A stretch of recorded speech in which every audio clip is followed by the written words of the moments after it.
seat looks like the right size.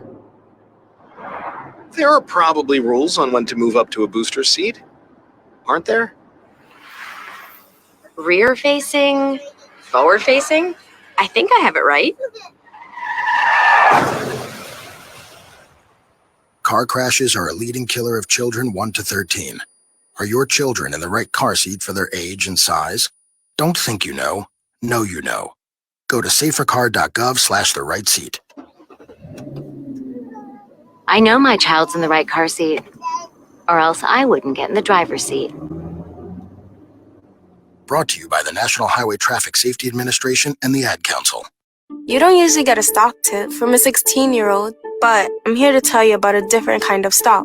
It's called Better Futures, a stock for social change that's not about making money. Instead, you invest to help students like me go to college. This is beyond a simple donation. It's the opportunity for America to invest in its kids and take an active stake in the future of the country. The return on your investment isn't money. What you get back is knowing you protected our potential. So one day, that potential can grow up to become surgeons and architects, executives and engineers, people who can change the future just by being a part of it.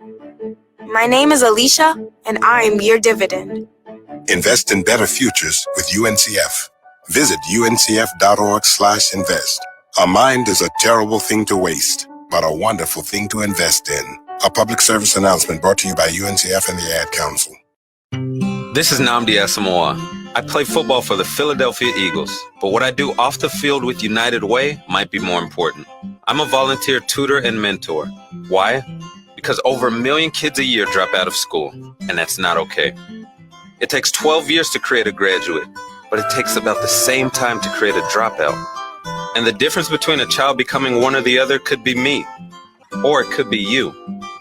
Studies show that if we get to these kids earlier, their chances are better, and kids who read well by 3rd grade are more likely to graduate. So join me in United Way. Suit up and take the pledge. Become a volunteer reader, tutor, or mentor, because when a child succeeds, we all succeed. Give, advocate, volunteer, live united. Take the pledge at unitedway.org. Brought to you by United Way, the Ad Council, and the National Football League.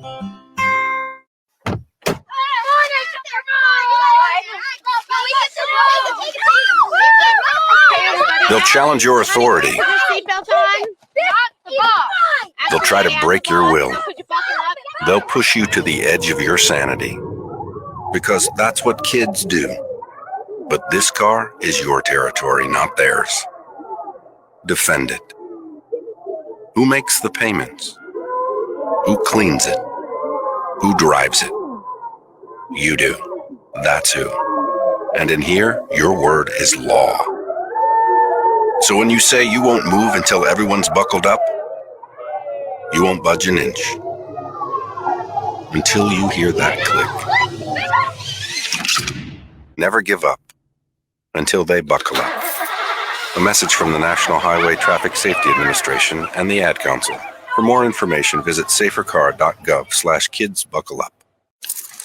Let's go inside the mind of a 10-year-old. I should have worn those earrings today.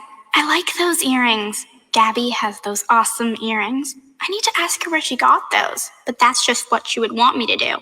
I'll have Michaela ask her for me. Buckle up, Sarah. Yeah, but then Michaela will be like, why don't you just ask her yourself? That's just like Michaela. Sarah, buckle up. Michaela's such a great name. I wish I was called Michaela. There's like a dozen Sarahs in my class. Hey, we're not hitting the road until you buckle up, honey. Oh yeah, seatbelt.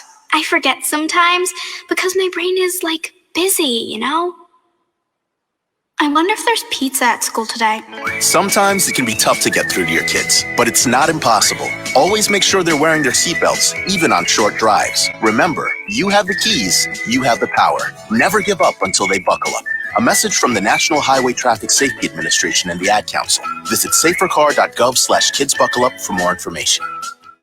Be fearless at MMA Long Island and Seituha Karate. Located at 28 Colt Court in Ronkonkoma, MMA Long Island is the martial arts school for you if you want to learn combat-proven techniques, build confidence, discipline, and self-esteem while learning real martial arts to fight back against bullies, predators, and peer pressure. MMA Long Island offers group and private lessons for all ages and levels in traditional Goju-Ryu karate, MMA, and self-defense. MMA Long Island is one of Long Island's most affordable martial arts schools. There are no promotion, belt, or membership fees, and family discounts are available. All classes are taught by 7th degree black belt Sensei John Benedict with over 30 years teaching experience. So whether you want to get in the ring or protect yourself and your family, MMA Long Island can help you reach your goals. Visit MMALongIsland.com. That's MMALongIsland.com or call or text 516-381-9660. That's 516-381-9660. Do current market conditions have you nervous? Our experienced team of financial professionals at Heritage Harbor Financial Associates understands that no two investors are alike. We all have different goals, needs, and appetites for risk. That's why the one-size-fits-all approach does not work, especially when planning for retirement. At Heritage Harbor Financial Associates, we analyze your unique investment style so that you can work toward your individual retirement goals on your terms. Heritage Harbor Financial Associates can help you take steps to reach your retirement goals by providing a wide array of financial products to fit your needs, even for the risk adverse. Give us a call at 631-331-6599 to learn more or to set up an appointment with one of our financial professionals. You can also find us on the web at hhfa.org or on Facebook at facebook.com/hhfa.org. Our number again is 631-331-6599. That's 631-331-6599. Investments in stock, bonds, and mutual funds and variable annuities are not FDIC insured and are subject to fluctuation in value and market risk, including loss of principal. Heritage Harbor Financial Associates offers securities advisors LLC, New York, New York. Member FINRA, SIPC, annuity and insurance products offered through AXA Network LLC.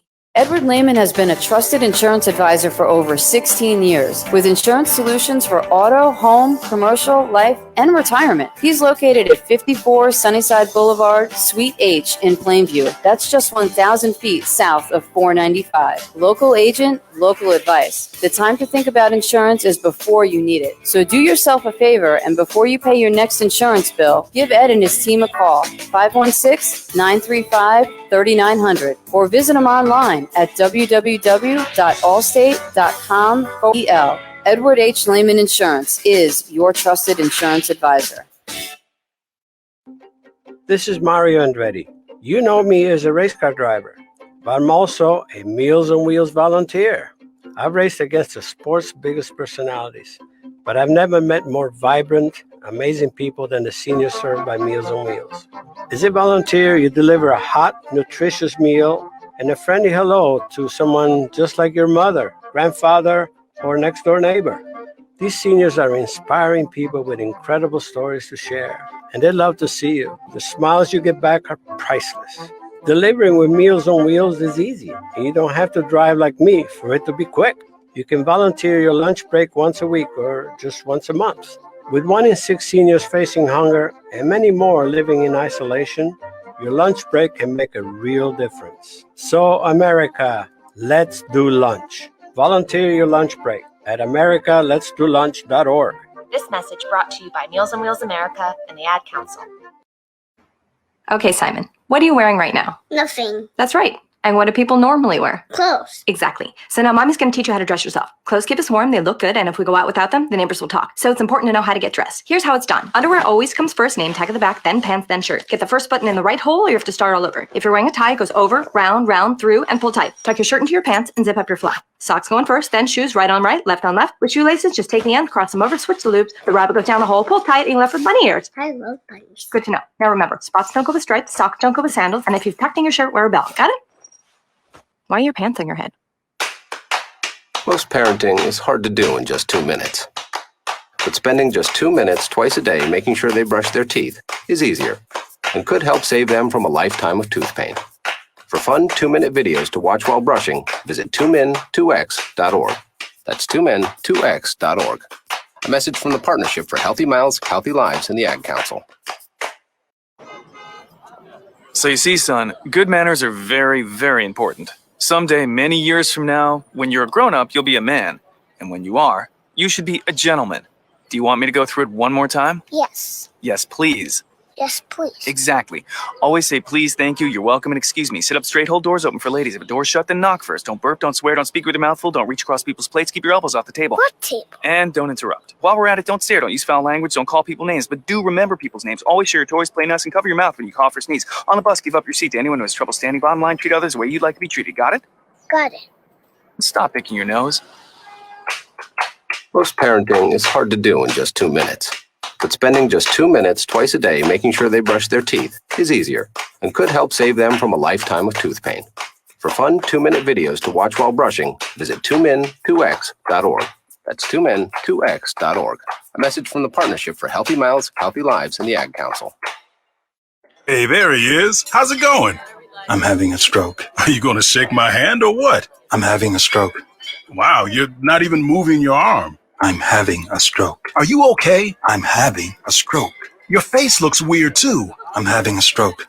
Are you having a seizure or something? I'm having a stroke. When someone is having a stroke, they may not be able to say it with words, but their body language will tell you loud and clear. I'm having a stroke. You just need to know the sudden signs. Look for FAST, F-A-S-T. F, face drooping. A, arm weakness. Or S, speech difficulty. Then T, time. Time to call 911 immediately, because the sooner they get to the hospital, the sooner they'll get treatment. And that can make a remarkable difference in their recovery. Know the sudden signs. Face, arm, speech, time. Spot a stroke fast. Visit strokeassociation.org.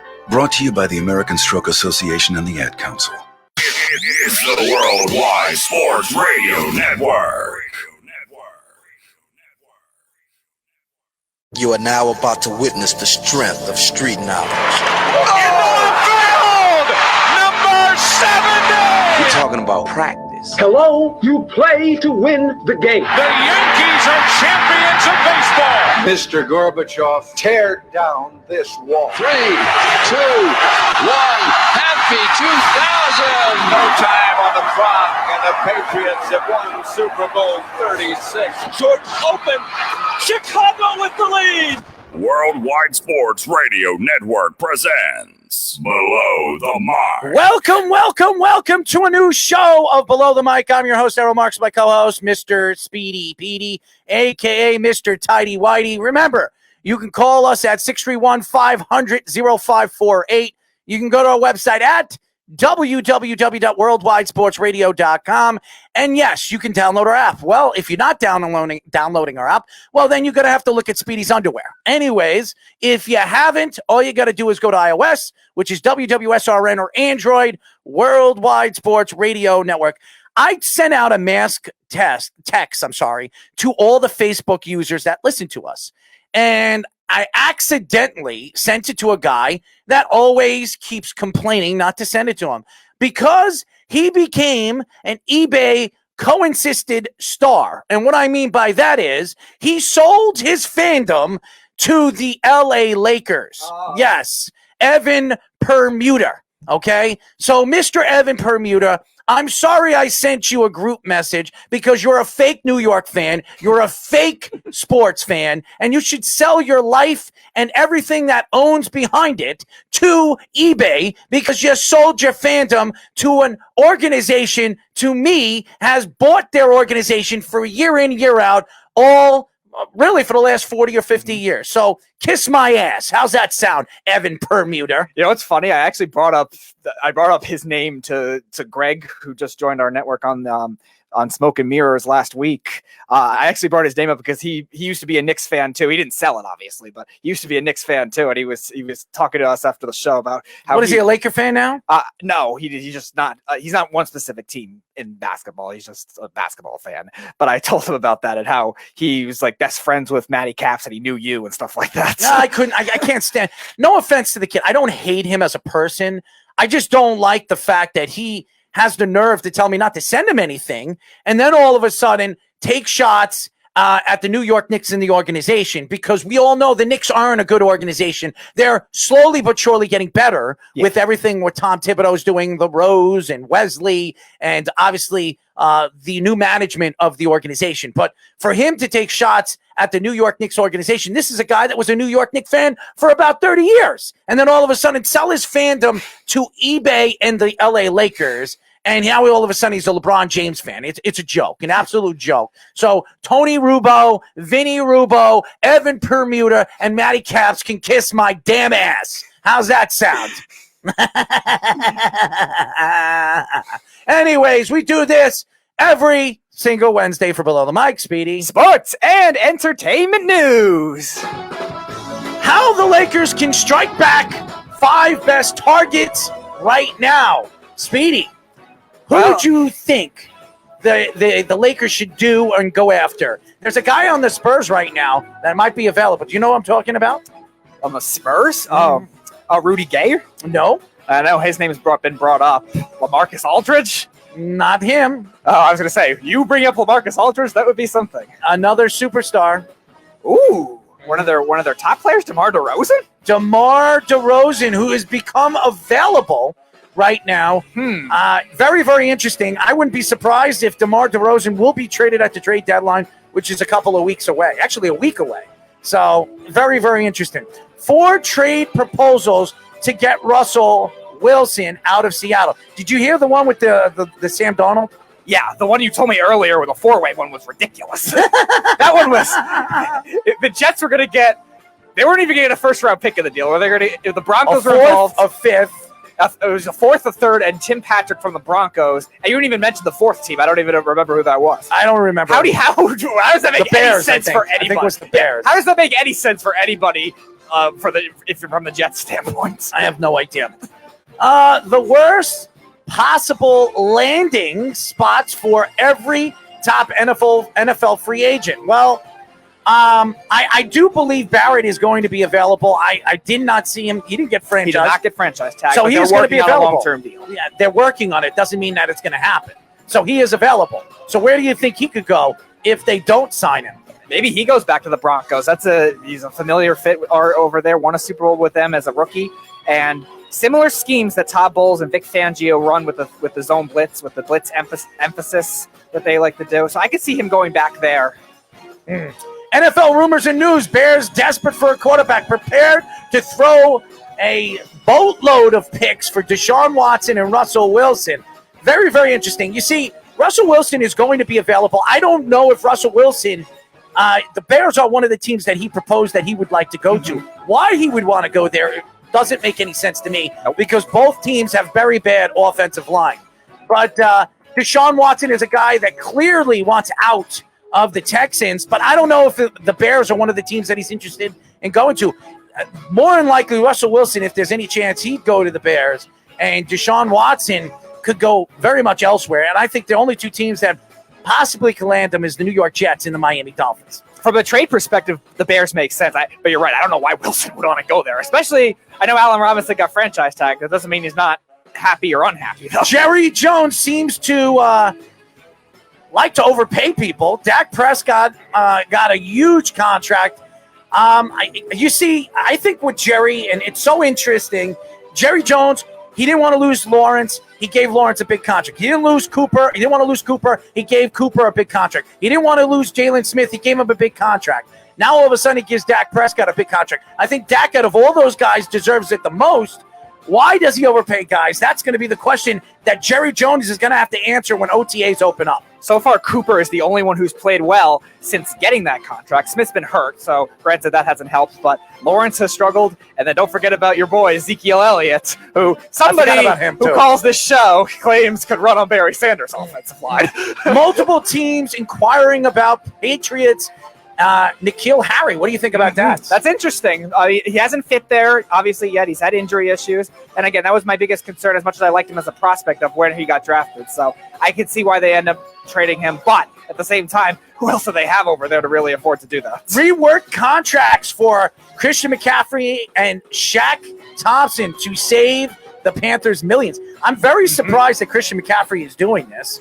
I mean, this is a guy that should take as much money as he possibly can being that he's a young running back and he has the opportunity to overexhaust his contract. This doesn't make any sense to me, Speedy. It just shows you one thing about Christian McCaffrey. He has faith in what Matt Rule is doing and is willing to shed some money to make it happen, to build the right pieces around him, whether offensively or defensively.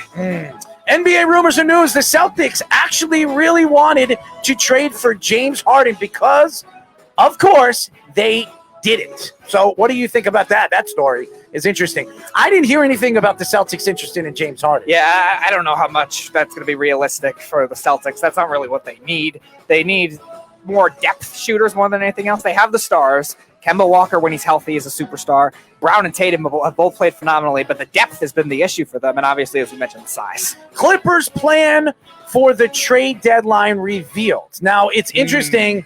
I'm reading all different things that they could make. They need a playmaker, and they need offensive diversity. They need size, too. They need size. How about getting a big man who's available with the Cleveland Cavaliers? You know what I'm talking about. Mr. Drummond. That's right. I think he fits perfectly with them. He also fits perfectly with the Celtics. Yep.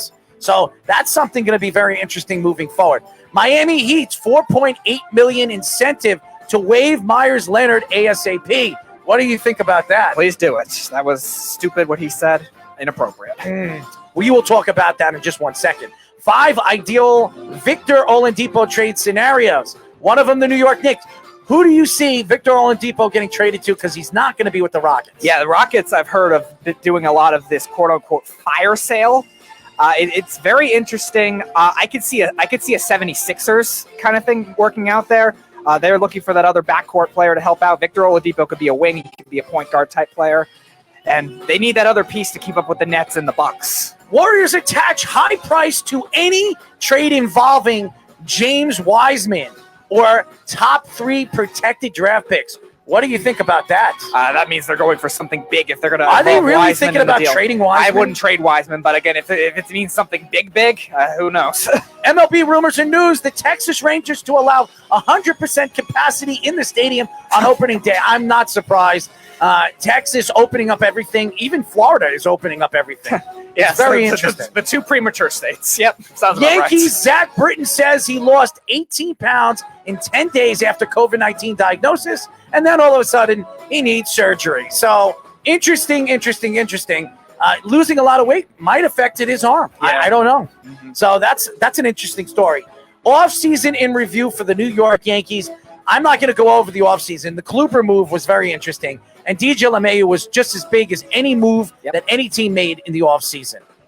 New York Mets seen practicing how to celebrate winning the World Series in spring training. Oh, God. Are we kidding? Oh, God. Are we kidding? I don't know what's going on with this New York Mets team. Even just saying it is prematurely Oh, generally my doesn't God. work. It worked for the Broncos, Emmanuel Sanders, and it worked for the Eagles with Alshon Jeffrey, Oh, but give me a that was even before he was traded to the Eagles. And then beyond that, every other premature celebration that I know of has gone to shreds. NHL rumors and news: the Predators. Dante Fabro suspended 2 games for elbowing Hurricanes Brock McGinn. Did you see that? Yes, I did, and he's That on was my terrible. he's on my 20-team hockey league that I do at Mikey Says. So Oh, well, there now you he go. will be dropped tonight. You going to drop him? Yeah. Interesting. And final news: the Rangers, Mr. Panarin returns to practice. What do you think about that? I think the Rangers need him. Well, yeah, they desperately need him. They're, I think, 7-8 points back of Philadelphia right now for that fourth spot. And it's going to be very hard with the injuries they've had. Trouba did come back this week, which will help a little bit, but now that losing Shesterkin's going to hurt even more.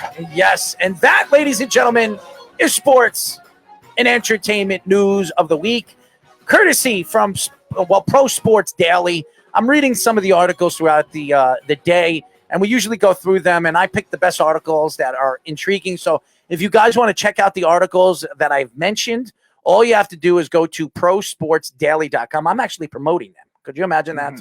I actually never heard of them until you introduced me to them 2-3 years Very ago. good, very good website when it comes to articles. If you guys want to, and you can check out our articles. Our articles are great too. So I'm tongue twisted today. I don't know what the hell is going on with me today, but Anyways, I do want to, before we get into some football, because there's a lot to get into when it comes to the NFL, especially we're about 3 weeks away from free agency, and that's going to be very intriguing and very interesting for a lot of NFL teams. I want to get into this Miles Leonard thing. Yeah. And first of all, if anybody doesn't know me, I'm Italian American. I have some Russian blood, Spanish blood, German blood in me, and I do have Jewish blood in me. Okay. And over the years, and we see some racist remarks throughout all these sports industry conglomerates. We talk about the NBA, we talk about the NHL, the NFL, the MLB. There's always been something going on when it comes to racism and anti-Semitic attacks when it comes to professional athletes. And when I heard this story, I didn't really get the chance to go on Twitch or check this out. I think it was completely washed away. I think the NBA has canceled and told Miles Leonard to cancel his Twitch. But the story that I read is Miles Leonard was on Twitch, which a lot of people tune into, and said some anti-Semitic things, taking shots at Jewish fans. I think it was a Jewish fan. Yeah, it was Jewish players, whatever. Jewish players, Jewish fans, and the culture of Judaism. Now, it's so interesting because there are so many attacks over the last couple of years from racism remarks and with Black Lives Matter and all the discussions that we have seen over the last couple of months, and really the COVID-19 year, the 2020 going into 2021, everybody has tried to protect what they say, not only to the social media markets, but throughout the press, throughout analysts, and everybody has protect what they said about racist remarks. Anti-Semitic remarks, and this is just as bad as being racist, okay? And when you talk about a guy, Miles Leonard, who is a black African-American, who is not a very popular player. He's not a superstar player in the NBA. He makes he makes about $10 million a year, which is ridiculous for a bench player that barely gets any time on the court. Coming out and taking shots at Jewish people, Jewish athletes, and saying anti-Semitic terms on, I guess a high-profile platform like Twitch is disgraceful. And a big game in Call of Duty, I think, is what he was playing. And one of the most popular games in the country. And to me, when you think of a guy like Pat Riley, you think of the Miami Heat, a very well-respectable organization, and you look at Miles Leonard, who is a bench player. He shouldn't even be on the court. I think he should be suspended without any pay. Yep. I think Pat Riley needs to sit down with him and figure out if he needs to sit down and talk to somebody or if he needs some help. To me, it's completely disgraceful, Speedy. I mean, me as a person, I have Jewish blood in me. And when I heard this story, and Julian Edelman, which shout out to Julian Edelman, an athlete, an NFL player who is Jewish, who has come out and spoken his piece and not taking shots at Miles Leonard. He actually wrote a letter to Miles Leonard that he wants to sit down and speak to him. Yeah. And he did that just past year against, who did he write to? I forget who he wrote to, but he wrote to somebody that actually said some anti-Semitic things too. And Julian Edelman, who has been really a guy that has approached and really stuck up for Jewish athletes, Jewish fans, is very, very interesting because I think that when you think of the game and the sports world, it's something that fans get away to. They go and they listen and they watch sports to get away from their lives, get away from all the things that they don't want to think about, maybe in debt or some of the money that they don't have now. And you talk about sports get you away from that. And when you talk about athletes that are playing video games, competing with fans on Twitch and all these different, I guess, game platforms, esports platforms, it's disgraceful when you have to come out and say the things that you say, knowing that the world and everything that's going on in the world with the racist and the anti-Semitic attacks through the KKK, and even some of the things that we've seen in the last couple of years out in the open with people killing innocent people. By the way, it was Deshaun Jackson that he was informing when he had all that. Deshaun Jackson. Yeah, the Nazi or whatever the other thing. The anti-Semitic attack. Yeah. Mm-hmm. So, by the way, Declan is saying something. Hey, man, just wanted to send this your way and see what you thought of the show. I will, by the way, Declan, I will check out everything. I am actually doing my show live, so I can't really look at it right now. So give me an opportunity after the show, and I'll check it out. But, I mean, this story is going to take a lot of tosses and turns, because you saw LeBron James when there was racist remarks and attacks against black culture. He had a lot to say. He had a lot to say. A lot of athletes had a lot to say about it. Why isn't, besides Julian Edelman, the only person that's come out and spoken high praise and come out and said and stick up for the Jewish people? Has stuck up for what's going on in the world? That's what I want to know. I haven't heard anything from LeBron James. I haven't heard anything from Russell Wilson. I haven't heard from anybody. The only person we've heard from was Julian Edelman. You heard from Tom Brady when this was going on with Black Lives Matter and how he supported it. Why haven't we heard from any other athlete besides Julian Edelman? I don't care if you're not Jewish. It doesn't matter if you're Jewish, you're black, you're white, you're Brazilian, you're Chinese. It doesn't matter. It is a racist remark. It is attack to another culture. And when you come out and you don't speak up, when you have a platform, you saw Colin Kaepernick. He spoke out and he got screwed. He lost his job. He lost everything. And the NFL has paid for it dearly, and so is he. Now you see LeBron James. Oh, the great LeBron James, the great Kyrie Irving, the great James Harden, all these guys, all the big superstars, the Kevin Durant of the world. Why haven't they come out and taken shots and stuck up and stick up for stick up for the Jewish people for after Miles Leonard taking shots at the Jewish culture? Yeah. When are you ever going to learn, everybody, to not go after race, religion, ethnicity, stuff like that? When are these people ever going to learn? Clearly, it's in his vocabulary for some reason, and that shows who he is. It's simple as that. And you could say, all right, you could say that I need to get educated. Why is the term in your vocabulary? Why is this anti-Semitic terms engraved in you? It has to come from something. It's not like it was like you're like a preteen kid saying stupid things like we saw some of these past athletes. You're a grown man.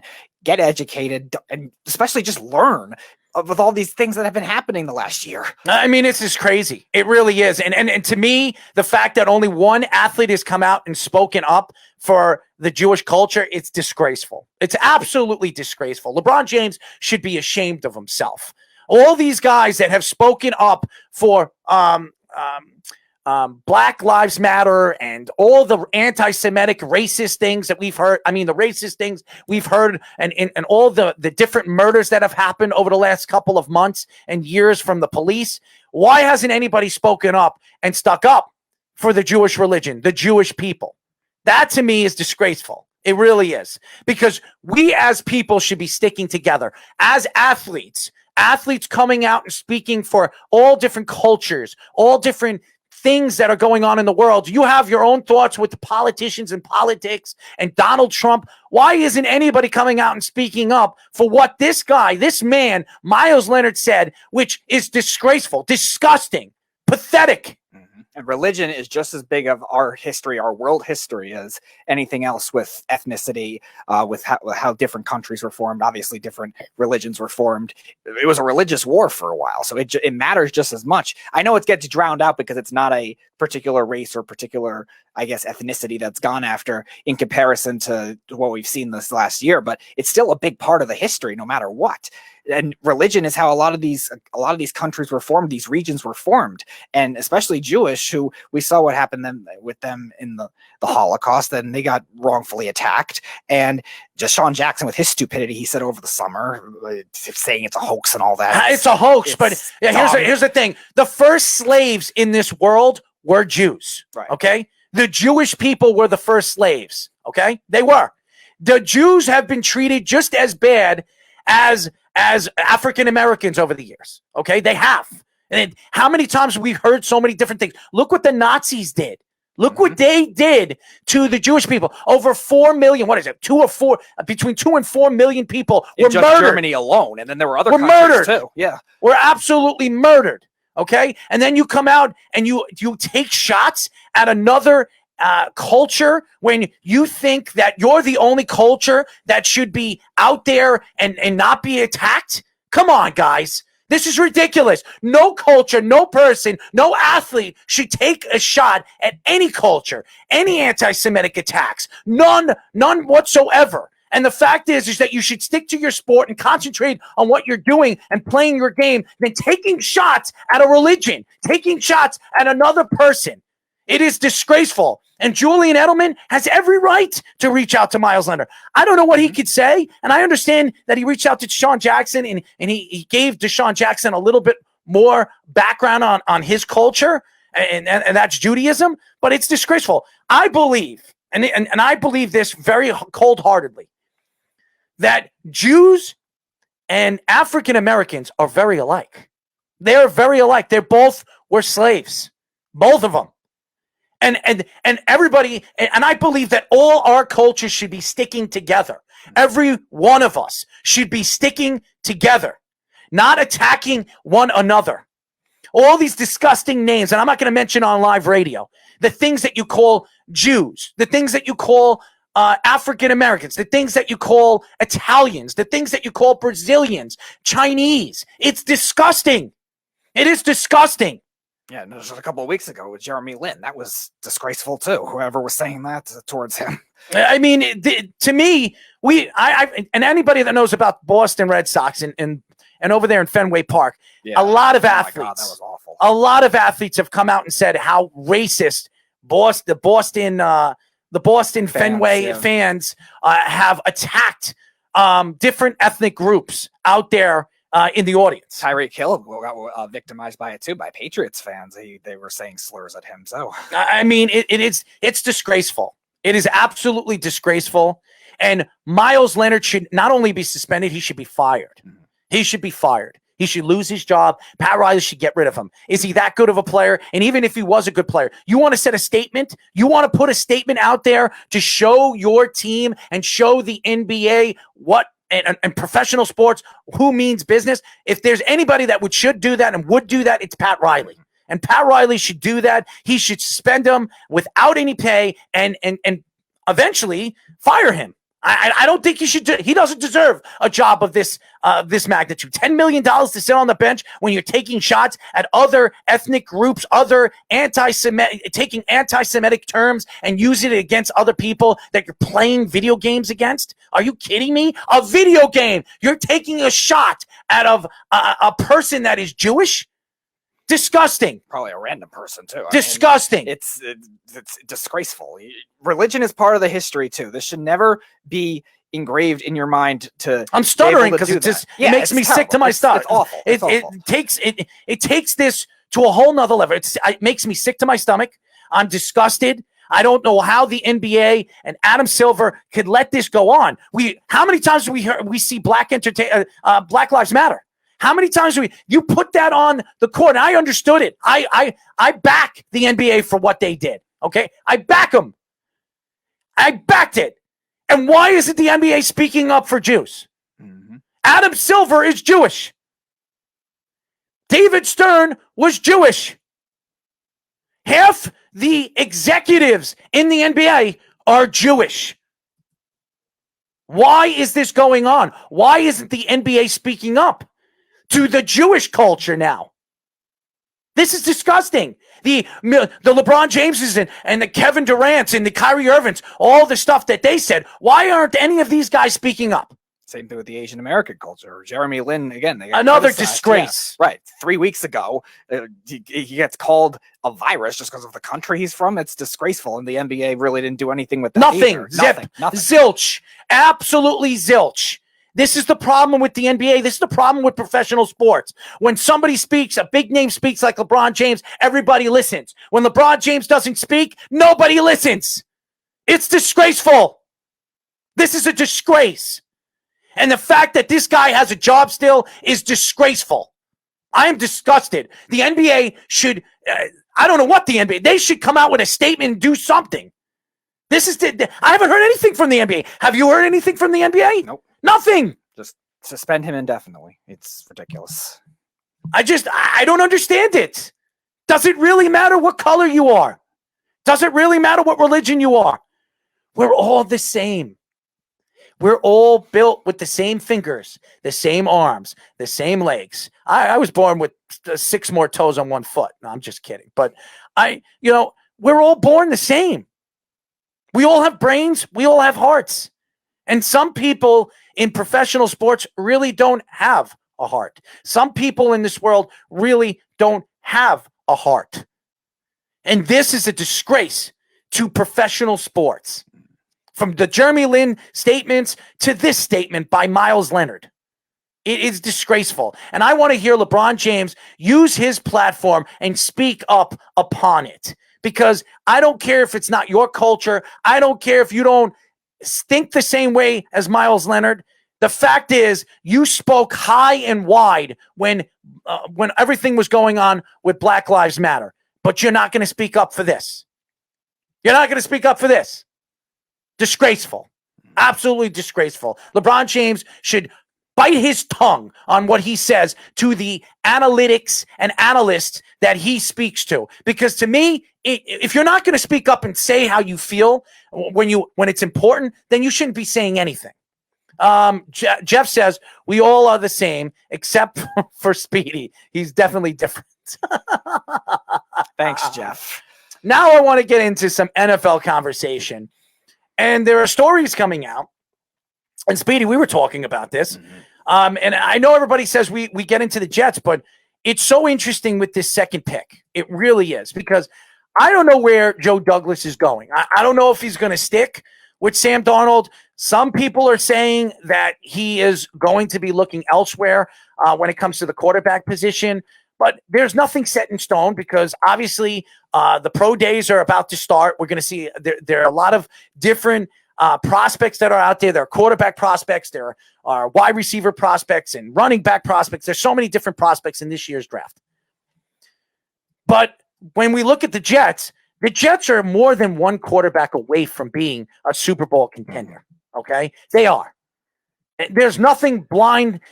Nobody's blinded to see what's going on with the New York Jets. So if the Jets really believe that Sam Darnold isn't the guy, they need to start thinking about making that move more sooner than later. Because Carolina right now, the Bears, and quite a few different teams, even the Broncos, are looking for a quarterback. Even San Francisco. They're looking for a quarterback, a future quarterback for their organization. And Sam Darnold, if he is not your guy and you believe that you can get a second and a fourth for him, move him. Move him. How could you sit tight and just do nothing about it? Nothing. I don't understand where the Jets are going with this. I don't understand where Joe Douglas is going. Now, I know Joe Douglas is sitting back and he's trying to figure out what he's going to do. He has not seen Zach Wilson's pro day. He has not seen Justin Fields' pro day or Trey Lance or any of the other quarterbacks that are going to be available. Now, Carolina is looking for a quarterback. Carolina will do anything. If they can't get Deshaun Watson or they can't get Russell Wilson, they will do anything to move up to number 2. They will do anything. I could see Carolina giving up 2 or 3 first-round draft picks and maybe a second and a fourth to move from 8 to 2 to get a Zach Wilson. Zach Wilson that fits that offense like a glove. He does. I think Zach Wilson fits any offense like a glove. But for that particular offense, with the arm strength that he has and the weapons that they have, the running game that they have, Zach Wilson would be perfect with Carolina. Now, thinking of that, why don't the Jets trade Trade that second pick to the 8th pick, get the 8th pick, stockpile on those draft picks. And if you have a chance for Deshaun Watson, you can use that draft stock and trade for Deshaun Watson. Now, I know we've heard that the Texans want the number 2 quarterback in this draft class. They want the number 2 guy. Okay? But if there's nobody available and nobody available to trade with him, or there's not enough that any team is going to offer him that remotely stands out, I think the Jets could offer him 3 or 4 first-round draft picks, a player on the team right now, and that would seal a deal. Yeah, the Jets we know have the most draft stock when it comes to this kind of trade. It's just a matter of what is the value going to be like going the other way. Like I said with Carolina, it depends on what they do in free agency. And so far, Shaq Thompson, Christian McCaffrey, like you mentioned, trimming the contracts will definitely help their chances. Whether they get the players or not is another question, but that'll definitely help their chances. Where they can afford to do something like that and make a big splash, whether it's for Watson or for a quarterback like Wilson or Fields. What's up, Jeff? What's going on? I think that you're getting a little ahead of yourself because, saying that they should trade Sam Darnold or trade back with that number 2 pick, both of those are pieces that could be going back to Houston if they're trying to get Deshaun Watson, who's still out there. So I think that you need to wait and see where Deshaun Watson goes before the Jets are going to make any moves. How about we don't know if the Texans are going to move him, and they might have him sit out for the season if they don't want to move him. They might play a possum with him. We've seen this before. We've seen teams do this, and they might play possum with Deshaun Watson. We understand that you have a no trade clause, and we want the most for you. And I believe they'll do anything. And the Patriot way. And the GM of the Texan is from the Patriots organization. So the Patriots the Patriots have known to try to build up draft stock for a player. I could see the Texans saying, you know what? We're not going to get what we want right now, so we're going to hold on to this piece, and we're going to dangle him. And if he wants to sit out for the season, we'll make him sit out. The Texans aren't going to get anything better than, Darnold and the number 2 pick and, obviously some other picks probably, right? But, I mean, who's the next team that could give them something like the Miami number 2 pick? Miami? Which is the number 3 pick, right. Which is worse. Mm-hmm. And Tua, which is probably worse than Darnold. I think Tua is worse than Darnold, and I know you do because you're one of the guys that have come out and said that Tua will not be a good pro, and I was one of them too.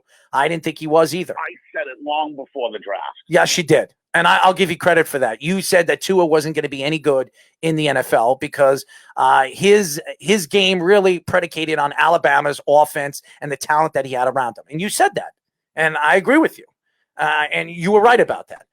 But to me, but until the Deshaun Watson thing is settled, why would you be in a hurry to move pieces that you don't need to move right now, just for the sake of knowing what the Jets would do?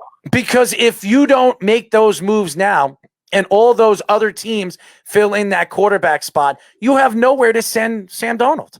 If you don't think Sam Darnold is the quarterback of the future, you'll always have somewhere to send Sam Darnold because there's going to be teams even after the draft that'll be looking for quarterback.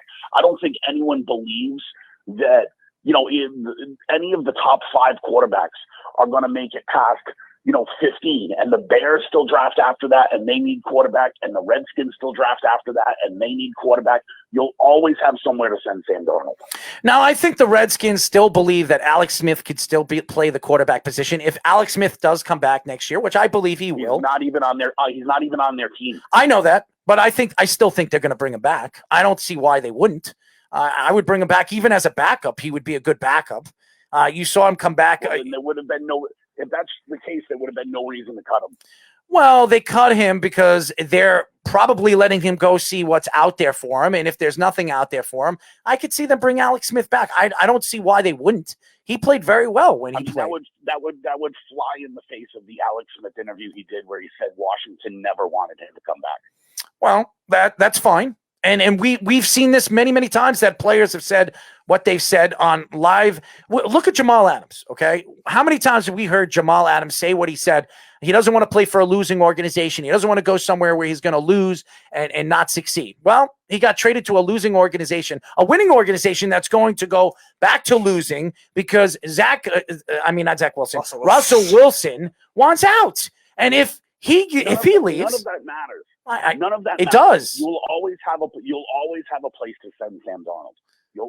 People are always looking for a quarterback. So you think if the Jets hold on to Sam Darnold too long, they'd still have a place to send him, and they still get as many draft stock, as much draft stock as they would get him if they traded him now.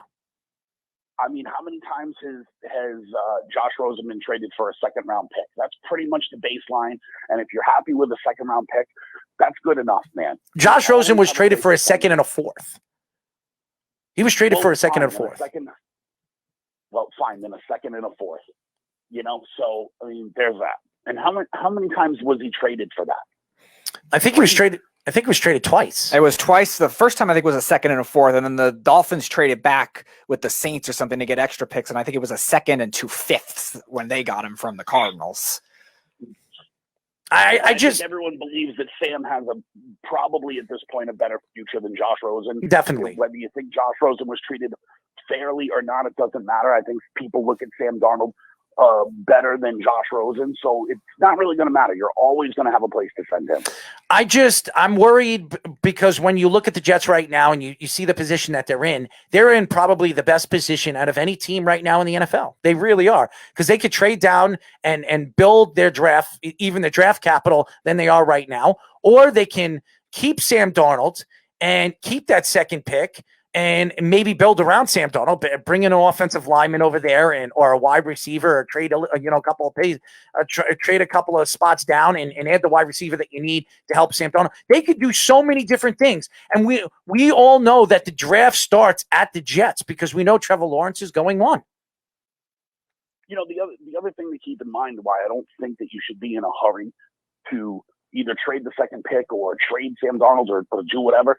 Free agency hasn't even started. So you really don't even know what the Jets need and what they don't need right now, because until they start plugging holes with free agents and they have a ton of money to do that, you don't even know what the team needs. No, and we do need the Jets do need an edge rusher. That's definitely true. They need a veteran corner to help out over there. But if they fill some of these slots in free agency, like if they go and get a pass rusher, you no longer need a pass rusher. Well, if you haven't read, go and get a quarterback. If they not that they would, but if they went and signed Mitch Trubisky and said, "Oh, he's our quarterback now," well, then you're not drafting quarterback probably. Well, here's the thing: if let them plug the holes in free agency to see what could be there or what their plan could be. Jeff, have you heard what Joe Douglas has come out and said? That he wants to build his team through the draft. He is not going to overexhaust the spending spree that every Jet fan wants him to do. He's not doing that this year. He's not. He's going to bring in maybe 2 or 3 free agents. He's not going to overpay them. And you saw the NFL came out today that the salary cap is actually down 8%. So they're not going to have as much money to work with as they thought they were. So, I mean, with the COVID-19 situation. So, to me, when you look at the big picture right now, the Jets are not going to build around free agency, and as well as they shouldn't. No team has ever become successful as a Super Bowl champion and Super Bowl contender building around free agency. They build around the draft. I certainly think they're going to build that offensive line through free agency. It would be my guess. I mean, no one really knows for sure, but it would be my guess they're going to go after Joe Thuney, who doesn't look like he's going back to New England. Mm-hmm. It would be my guess that they're going to find another offensive lineman. If they get 2 veterans like that are solid veterans to play offensive, well, then you've just built your offensive line.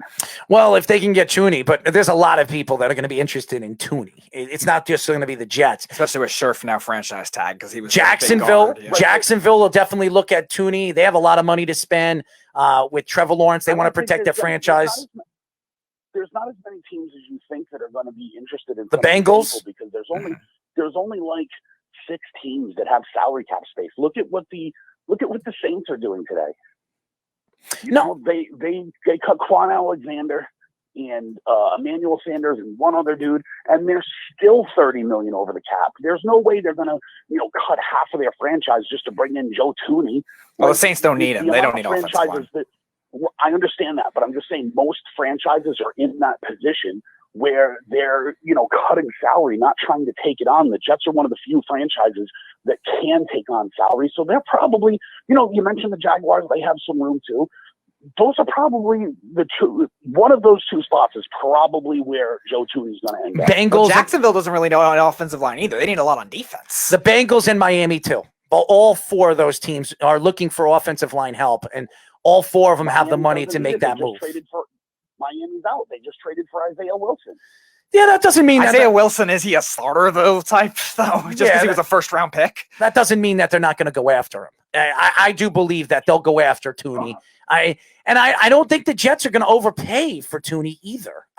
We've seen Joe Douglas. He is not going to overpay. He's going to give you top-heavy money in the beginning of the contract, and he could be able to buy you out or release you the second or third year. I could see him doing that with Thuney if they do bring Thuney in. Maybe give him a 4-year deal where a 2-year option where they can actually walk away from that contract. I could see Joe Douglas doing that. You can't? Jeff, it's entirely possible that could happen, right? But they're one of the teams with, one of the 5 teams with the most money. So, they're really sitting in a good spot where they can get some deals on players and really build their team. Like, dude, John Brown got released today. You wouldn't like to see John Brown on the side of Denzel Mims? Listen, I think the Jets need a lot of wide receiving help. I mean, Jamison Crowder and Denzel Mims are not enough. The Jets I think they need 2 more weapons. I really do. I think they need a number 1 guy, and I would say they need a number 3 guy. And I'm not talking about Jamison Crowder's a slot guy. So if you want to call him a number 3 guy, that's fine. I call him a slot guy, and you need 3 guys besides a slot guy. I think you need 4 quality wide receivers to succeed, especially with the injuries that you're going to have to deal with in the middle of the season with one of these guys or 2 of these guys. Right, but they could go and pay Thuney, just throwing names out there, not that these would be their targets, but they could go and pay Thuney and Emmanuel Sanders and John Brown. And then what would they really need? A pass rusher? Big deal. They can big deal. They haven't had a pass rusher. That's their bigger need more than the receivers. They haven't had a pass rusher since John Abraham. They haven't had anybody. There's a bunch of dudes out there right now. Carlos Dunlap is out there. They could easily go and get Carlos Dunlap too. The Jets should try maybe to go for 2. 1 young guy like a Hendrickson or a Carl Lawson or somebody like that, or Judon, and then 1 veteran guy like that, because they need a lot of the edge rushing help, even more than the receivers. I mean, there's plenty of ways that they could go. Like, this team could get really quick, just because of the position that they're in with their salary cap space, and so many other teams cutting so many quality players because of the salary cap situation. I think that when you see this offseason and you're looking at the Jets, and not only the Jets, there are some other teams, the Patriots are going to have money to spend. I mean, the Patriots right now have the 6th or 7th most money in free agency. No one gives a shit about the Patriots and their money to spend. Unless they figure out quarterback, no one gives a shit. Well, they're gonna figure it out. I think the Patriots are gonna figure out the quarterback situation. If they don't get somebody in free agency, they're going to get somebody in the draft. And I think, like you were saying, Trey Lance will be there in position to draft. Maybe. He will be. Maybe. I don't think he's drafting in the top 10. I don't. I mean, you really don't know, though, right? I can't see Carolina drafting him, even if he's there. I don't. He doesn't fit the Carolina offense that they're looking for. Trey Lance is a guy that you're going to have either sit out, which I think the Patriots will. They'll make him sit for a year or sit for a half a season so he learns the offense, and then they're going to put him in. And if they're somewhere in the playoff scheme of things, they'll bring him in sometime in the middle of the season. You're not going to see Bill Belichick start a rookie. He doesn't do that. He never does that. So, and we saw that over the years with the Patriots. When was the last time he started a rookie? He never did. So, and that's why. And I can't remember if Matt Castle was a rookie. No, he wasn't a rookie. No, he wasn't. No, I think he was 3rd year. He wasn't a rookie. No, and he doesn't start. He doesn't start rookie. But that was out of emergency more than anything else. It's not like they wanted to deliberately start Castle either. But they've been incredibly lucky in that department for 20 years. They've been incredibly lucky, and that's fortunate for them. But they have to figure that out before they do anything. So don't even mention them. Well, I'm frustrated, Errol. I know. Do it to me. I know you're pissed off, and I think a lot of think Cam Newton led the league in last year was fancy hat. Well, I think there'll be quarterbacks available. Teddy Bridgewater, I think, will be available for the Patriots if they're interested in bringing a quarterback of that magnitude. I think Teddy Bridgewater would fit very, very well with the Patriots and the way they run their offense. I think that. Mitchell Trubisky, we talked about this. Mitchell Trubisky might be available. He's something and somebody that I think Bill Belichick can fix and figure him out. I think he would fit like a glove, especially in that offense where he likes to use the running backs as wide receivers. The dream for me really is to get Sam Darnold so he can torture the Jets for the next 20 years. Well, it won't be from the Jets. I know the Patriots reached out. I know the Patriots reached out to Joe Douglas. And Joe Douglas, we've seen it already. Joe Douglas has already made moves with Bill Belichick. We've seen it in the draft, which I was very surprised, trading from 3 for 2 for the third pick that they got from Seattle for 2 4th rounds. And it worked. New England really does have a good track record of taking players from the Jets and making them just dominant. They've done very well with it, yes. And don't remind me. Thank you. Taking a coach. Well, don't remind me on that, okay? I don't need. That's why I want Darnold. You guys are like our farm system. Yeah. Well, no, I don't think Darnold is going to the Patriots, but I think there's opportunity where there's quite a few teams that will be interested in Darnold, like we were talking about. But I think the Patriots, they're going to have a lot of players to pick from to be their starting quarterback this year. Like I said, Mitchell Trubisky, Teddy Bridgewater. Really anyone of quality. Oh, what? You don't think Teddy Bridgewater's quality? He's a good player. You don't think he's good? No, dude. I think Teddy Bridgewater, if you put the right players around Teddy Bridgewater, he can succeed. He can. You saw it in the beginning of the season with Carolina. He succeeded. Listen, dude, I don't want him anywhere near my team. I would rather, I don't want Teddy Bridgewater, or you mentioned Alex Smith or any of those guys. I would much rather have a quarterback built out of all of their spare body parts that haven't been injured yet. So what you're telling me right now, when sitting here today as a Patriot fan, you don't want Teddy Bridgewater. You don't want Mitchell Trubisky. No. You don't want any of those guys. I would take Trubisky. What makes you want Mitchell Trubisky over Teddy Bridgewater? Well, he's more mobile, less injury prone. One thing that the Patriots value more than anything is not turning the ball over. And while Trubisky wasn't like prolific in throwing it down the field, he also really didn't turn the ball over, which would fit the mold. Which he does, but he has throughout his career, though, too. Yeah, he did early, but he kind of got that under control. Here's the thing, and you say Mitchell Trubisky and all that other stuff. If you look at Mitchell Trubisky, and I actually like Mitch, I do. I think if he goes to the right team, he will fit. And I think the Patriots are a team that absolutely would fit with Mitchell Trubisky because of the style of game and what we all know Josh McDaniel likes to run. We all know that. I don't know if you look at Bill Belichick, after what we've seen with Cam Newton taking somebody sloppy seconds, I don't know if Bill Belichick's going to do that. I could see him bring Jacoby Brissett as the starting quarterback in the beginning of the season, draft Trey Lance or move up and try to get Trey Lance, have Trey Lance sit on the bench for half the season. If somehow Jacoby Brissett wins half or a quarter of the games early in the season, then you bring in Trey Lance 6 or 7 games in and try to make the playoffs and maybe make a run. That's been Brissett's track record too, with both the Patriots and with the Colts. He's been a quote unquote winner, but not really the glamorous statistical guy. So depending on how well Lance develops, that's a big difference. I mean, that being said, we're all predicting the Patriots are going to try to draft a quarterback or whatever. And, Belichick, he goes against the grain. So I guess we're going to draft Greg Russo or something. I don't know. Even that might be too flashy for the Patriots because a lot of analysts like him. Well, I wouldn't be surprised if they go after Jones. I mean, he's from Alabama. He comes from the Nick Saban pool. And you know that he likes to draft guys from Alabama. So I wouldn't be surprised if Mac Jones could be a Patriot, and he's very accurate. He's one of the most accurate quarterbacks in the class. Let's be real, though. The whole league, the whole league likes to draft people from Alabama. And most of the Patriots picks, I think, are defensive players anyway. It's tough to judge offense.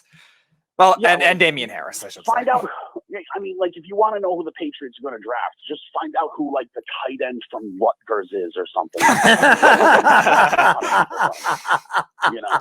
Yeah, that's true. Their first draft pick last year, what was he, a D2 player, the Dogger, or FCS? No. Yeah, D2. D2, okay. Yeah, Lenore Ryan. Yeah. So I know I remember that it was some school in Arkansas I never heard of. I'm like, that was the first draft pick they had, but he was climbing up draft board because of his combine. Okay. I think it was Arkansas, but yeah, I think he was climbing up draft board. Go ahead, Jeff. Lenore Ryan's North Carolina. Okay. So he was climbing up draft boards because of the combine, which also is not like Belichick either, because Belichick came out and said it doesn't really matter as much. But I will say this, Jeff. He actually loves the combine. He's a big 3-cone guy, and if you go back and remember, Josh Duggar was a standout during the Senior Bowl, and he loves the Senior Bowl. I will say this. Anthony LaRocca is actually speaking out to you right over here. He says, Jeff, on the line, blast from the past. Tell him the Bruins suck for me. That's for all the trash he spoke about the Islanders. He wanted me to tell you that.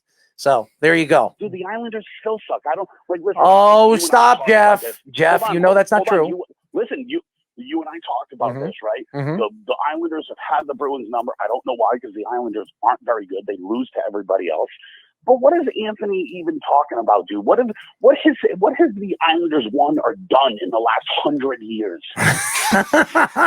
I'm an Islander fan, and right now the Islanders are playing good hockey. They're in first place.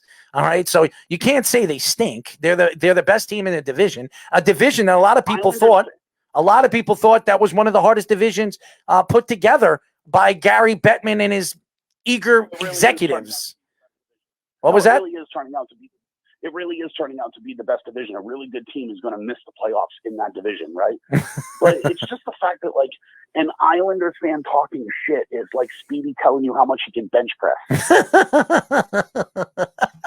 You got no business saying anything. Well, I'll read off. Anthony LaRocca says Trubisky sucks, like his boy Rask. Rask is way better at his sport than Trubisky is at his. Just so he knows, Rask has his name on the Stanley Cup. So I mean, I don't know what he's talking and about. I think one of the top 5 save percentages of all time, or something like that. Right. This is what you're dealing with. Stupidity like that. That's how stupid some of your listeners are. Get in the beach and get together and swap ideas. Anthony says conference finals last season. Go make a ham and cheese sandwich and talk about something you know about. Conference finals last season. What is he turning into, the Indianapolis Colts? We're the 2019 finalists. Is that the banner you're going to hang up, Anthony? Is that the banner you want to put up? Your team is now exactly like the Colts. That's your banner moment. Oh, stop! You know they're a good team, and you can't deny that they're not. First of all. But I don't want to get. We're not talking about hockey. We're talking about the NFL. What do you think about Buffalo? I think you look at Buffalo. Buffalo is on the cusp of being a very good team, and Josh Allen really didn't show up in the AFC title game.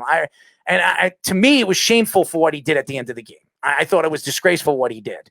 But nevertheless, Josh Allen had a sensational year. I think you could put Josh Allen in the elite conversation. He is an elite quarterback. What do you see the Buffalo Bills doing now in the offseason that can make them a better team? I think what they're going to try to do, and I'll even give you the guy, I think they're going to try to go after Jonnu Smith and upgrade a tight end because Tyler Croft and Dawson Knox are just not cutting it there. And if they had another option, I think that would help at tight end. And I think that's where they would upgrade it. They're full of receivers, that Isaiah McKenzie and Dylan Gabriel, the kid out of UCF. Gabriel Davis. And obviously they have Gabriel Davis, sorry. Dylan Gabriel's a quarterback. I'm so dumb. No, you're not. Well, sometimes you are, but I mean, they have enough at wide receiver, you know, Gabriel Davis, Isaiah McKenzie, Diggs, Beasley still there. Tight end is where they need the upgrade. Now, what team? So I would think that would be where Jonnu Smith ends up. Plus, he's a very good run blocker too, which would help them because their run game was awful last year. Now, what team do you believe is going to make the most moves this offseason that can really put them on the top of, when you look at where some of these teams didn't even make the playoffs? Is there a team that stands out to you making all the moves that they need to make this offseason that can make them a playoff contender? For me, Yeah, who do you think? This sounds wild, but if they were to pull it off and get Deshaun Watson, or figure out quarterback somehow and just get a wide receiver, Miami's not very far away from being really, really good. Like, really good.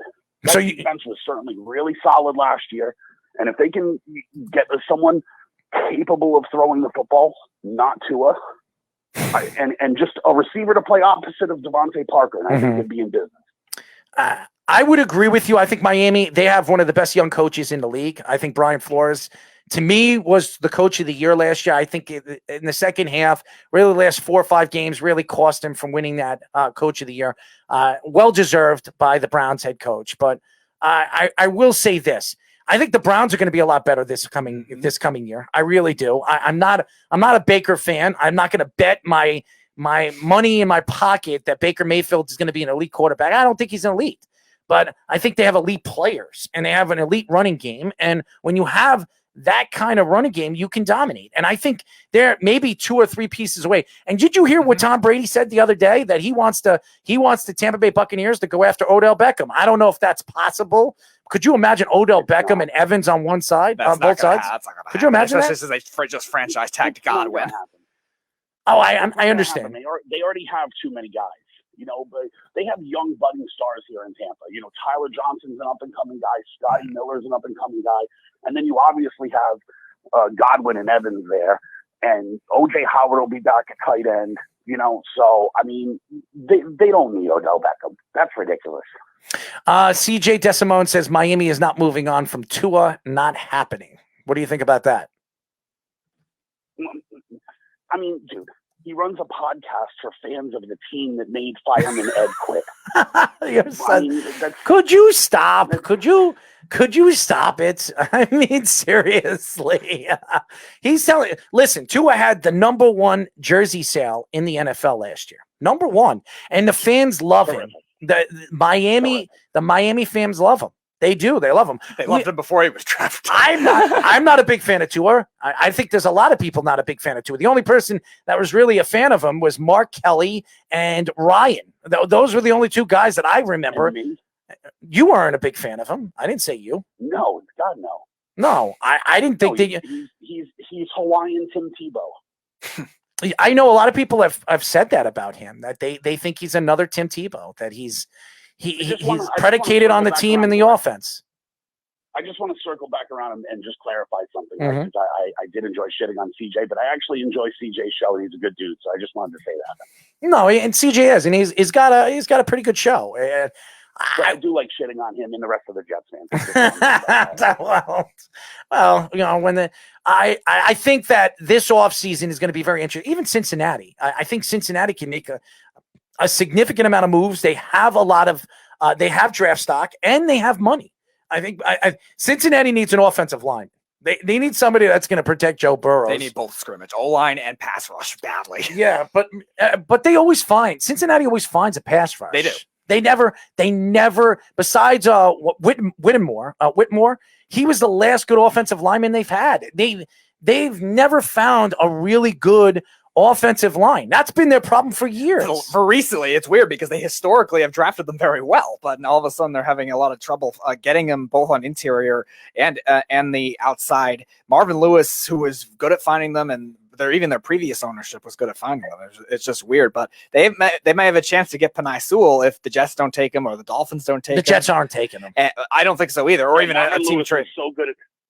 You're right, Speedy. Marvin Lewis was so good at finding talent that they couldn't even win a playoff game. He was good at finding talent. I didn't say he was a great on-field head coach. Hold on 1 second, Jeff. If you look at the last 35, 40 years, the Cincinnati Bengals have the more players in the NFL right now still playing than any team in football. And they never had a natural GM for, I think, the last 20 years or something, which means Marvin Lewis is the one scouting it out. Granted, they've had a lot of wacky first-round picks that, maybe those have held them back, but he's been good at finding day 2, day 3 draft picks.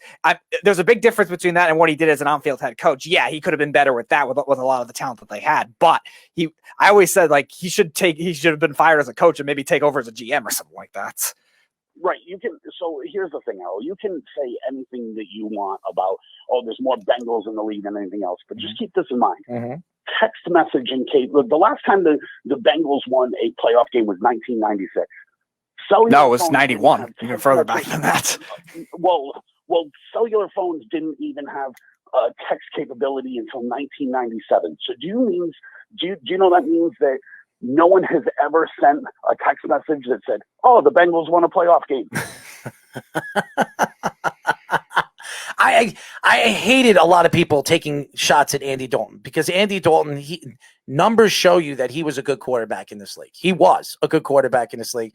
It's just a shame that he couldn't get over the hump in the playoffs. He never could. He wasn't a good playoff quarterback. Either was Tony Romo, but Tony Romo's numbers were very, very good in the regular season. I think Andy Dalton was a very good quarterback. At one point, a tier 2 type of quarterback. And his numbers were good, but I hear the Cowboy fans taking shots at Andy Dalton because he came into a team where, let's be honest, the offensive line is old. Their running game stinks because of Mike McCarthy, and they're depending too much on their wide receivers now, and they don't really have that many weapons defensively either. Cincinnati's best chance to win the playoff game was the last one they played in 2015 with A.J. McCarron starting at quarterback. And then Vontaze Burfict, Pac-Man Jones, and Jeremy Hill decided to be dumbasses. I remember that against the Pittsburgh Steelers. I mean, I think Cincinnati will probably win a playoff game before the Dallas Cowboys do. I can believe that. I don't know. I know a lot of people take shots at Dallas, but I think Jerry Jones won't let that happen. I think Speedy, what's their helmet? 1 star. Well, it's a rating. It's not a logo. It's a rating. 1 star. Oh my God, Cincinnati! I think they have a lot to do. Arizona's the team. Arizona's the team this offseason. I expect them to make some significant moves. They already made one with J.J. Watt. I think they need to add maybe 2 or 3 more pieces, and they're going to be a Super Bowl contender.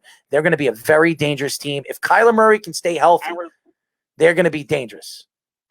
Arizona's another team where, like, they're really just kind of like a good receiver opposite of DeAndre Hopkins, but being really dangerous. Secondary depth O-line, and then I think that's really it for them. You know, they've improved every year. So, I realize people take shots at Cliff Kingsbury, but he took over a 1-win football team and then got them to 4 wins. And then last year, I think 7 wins. They were 8-8, but again, they started 6-3 and collapsed. That's really more of the knock on Cliff Kingsbury. Right, not that he's a terrible coach. Like, I think he's kind of like an slightly above average coach, but that's really the knock. Fine, but he's getting that team to improve every year. Listen, every year the Jets are a 2-win team, and every year Errol goes, "Oh, they're going to be a 7-win team next year." Oh my God, are you attacking the Jets again? I take shots at the Jets all the time, and I'm a Jet fan. I'm a real Jet fan. I am a real. I'm just saying people need to recognize that Cliff Kingsbury has made great strides with them in the 2 years that he's. I never said that he didn't. I never said he didn't. I look at Kyler Murray. I love Kyler Murray. He's one of my favorite players now. I love the fact that the guy is as small as he is, and it's amazing how he can see over that offensive line and make the plays that he makes. It's sensational. It really is, and he's one of the fastest players I've ever seen. He really is. He's like a little ant, and he hides behind things. It's unbelievable how fast the guy is. CJ just responded to you, Jeff. Wait till I get your happy ass back on my show. Oh, any day. I mean, I've been saving them up. I've been saving up all the Jets cracks. Well, we all know that you're a Patriot fan, and you can't stand the New York Jets. I didn't come on here and say the Patriots are any good. I'm actually depressed on how bleak it looks for them right now. I don't think it looks as bleak as you think it does. I think they're going to make a move. I think they're still a decent football team, but without a quarterback, you're really not going anywhere. That's true. And I think They bring Cam Newton back. It's the end of them. They're not bringing Cam Newton back. Cam Newton's going to the Buffalo as a backup. Cam Newton was the only quarterback. You realize Cam Newton was the only quarterback in the league last year not to have a multiple touchdown passing game? I think he went, 7 games without a touchdown pass, too, at one point? No, yeah, I mean, he sprinkled them in there, but you realize, and the Patriots only had 2 games where they had multiple touchdown passes, and the other time, the best passes all year came from Jacoby Myers, their third-string wide receiver. I know you keep bringing that up. Well, they do have a history of wide receivers throwing touchdowns when it matters. Well, that was when the Patriots had a quarterback that could throw. Like, this dude just leads the league in fancy hats and dumb language. Jeff, CJ says, Jeff sounds like a spoiled Pats fan who still butt hurts that Brady left. There he goes. Are you? Was I butt hurt? Was I hurt at all that Brady left? No, you weren't. I don't. You said that they need to start over and they need to have a new beginning. And I remember you saying that. You didn't. And me, who always takes shots at you, I'm actually sticking up for you. I agree with you. I'm a realist when it comes to that team. I wasn't hurt when he left, and I'm just saying the Patriots have a crappy quarterback. What does that put me in the same category as? The Jets, and that hurts. Well, the Jets are in a good position. I think the Jets are in a better position than the Patriots are right now. But the Patriots have just as much as cap room. They still have. I'm not saying that. The Jets have more stock. The best coach in the league. No, they do. Bill Belichick is the best coach in the league. And I loved when Mark Kelly came out and said that. It was very interesting when he came out and said that. And not for nothing, you got to see the display of Belichick's genius on display yesterday. What did he do yesterday? Mm-hmm. He traded a 5th-round pick for Trent Brown because we know we're going to lose Tooney, and he's going to move Isaiah Wynn from left tackle to left guard to fill that spot. And Trent Brown, who's a dominant left tackle, will be coming back to New England. And what a brilliant move. Didn't they restructure his contract too? Yeah, and lowered his number. Yeah, because that contract was terrible with the Raiders. I remember that. Well, Trent Brown, it came from the organization. Got paid early. Well, the Patriots are going to have a very strong offensive line. They just need a quarterback that can throw the ball. And that's why I think Teddy Bridgewater would be, I think, a good fit. I think he'd be a great fit for the Patriots. I really do. But you don't like it. No. You don't like it. No. And you'd rather Mitch. They call him Mitch the bitch. I'll tell you what, the guy that's out there that they could maybe get that I would prefer over everybody would be Marcus Mariota. Marcus Mariota is somebody that stands out. Yeah. I think Marcus, I was never a Marcus Mariota fan. I was never a Jameis Winston fan, and I'm a Florida State fan. So I think that quarterback class was horrendous. But the early Marcus Mariota didn't have anyone to throw to. I mean, it was a bunch of schlubs like CJ out there trying to catch passes. Yeah, his best season, I think, was 2016. And do you even remember, like, their best receiver was, Rashard Matthews on that team? Yeah. Maybe Corey Davis. I don't know. No, Corey Davis wasn't there yet. He was 2017.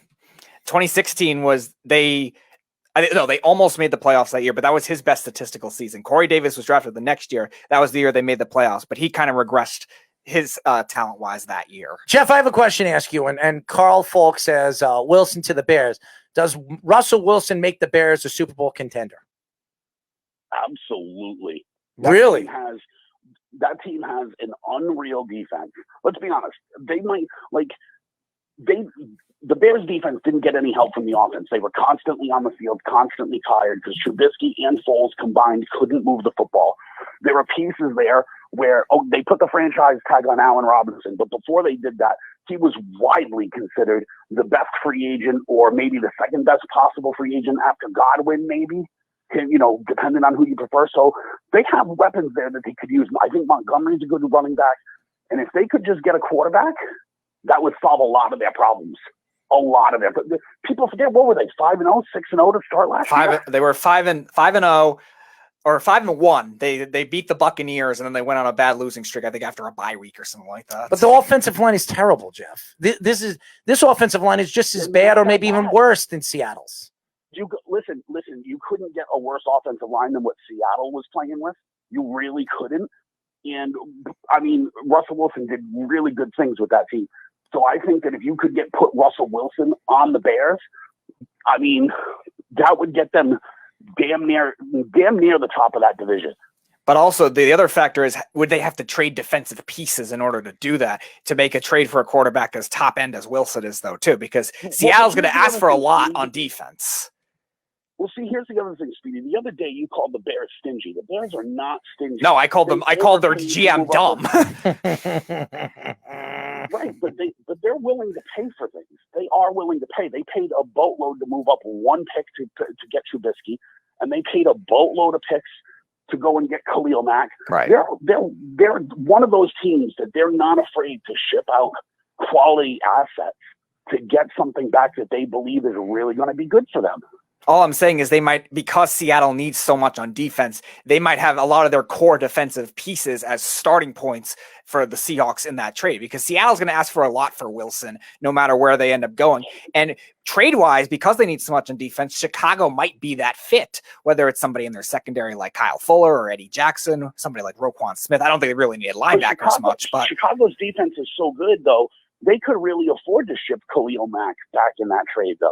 They really could. That's interesting. Hold on one second. So you're dude, Roquan Smith is still there playing great defense, and they're going to have to pay him in another. So you're telling me you think that the Chicago Bears would trade Khalil Mack again?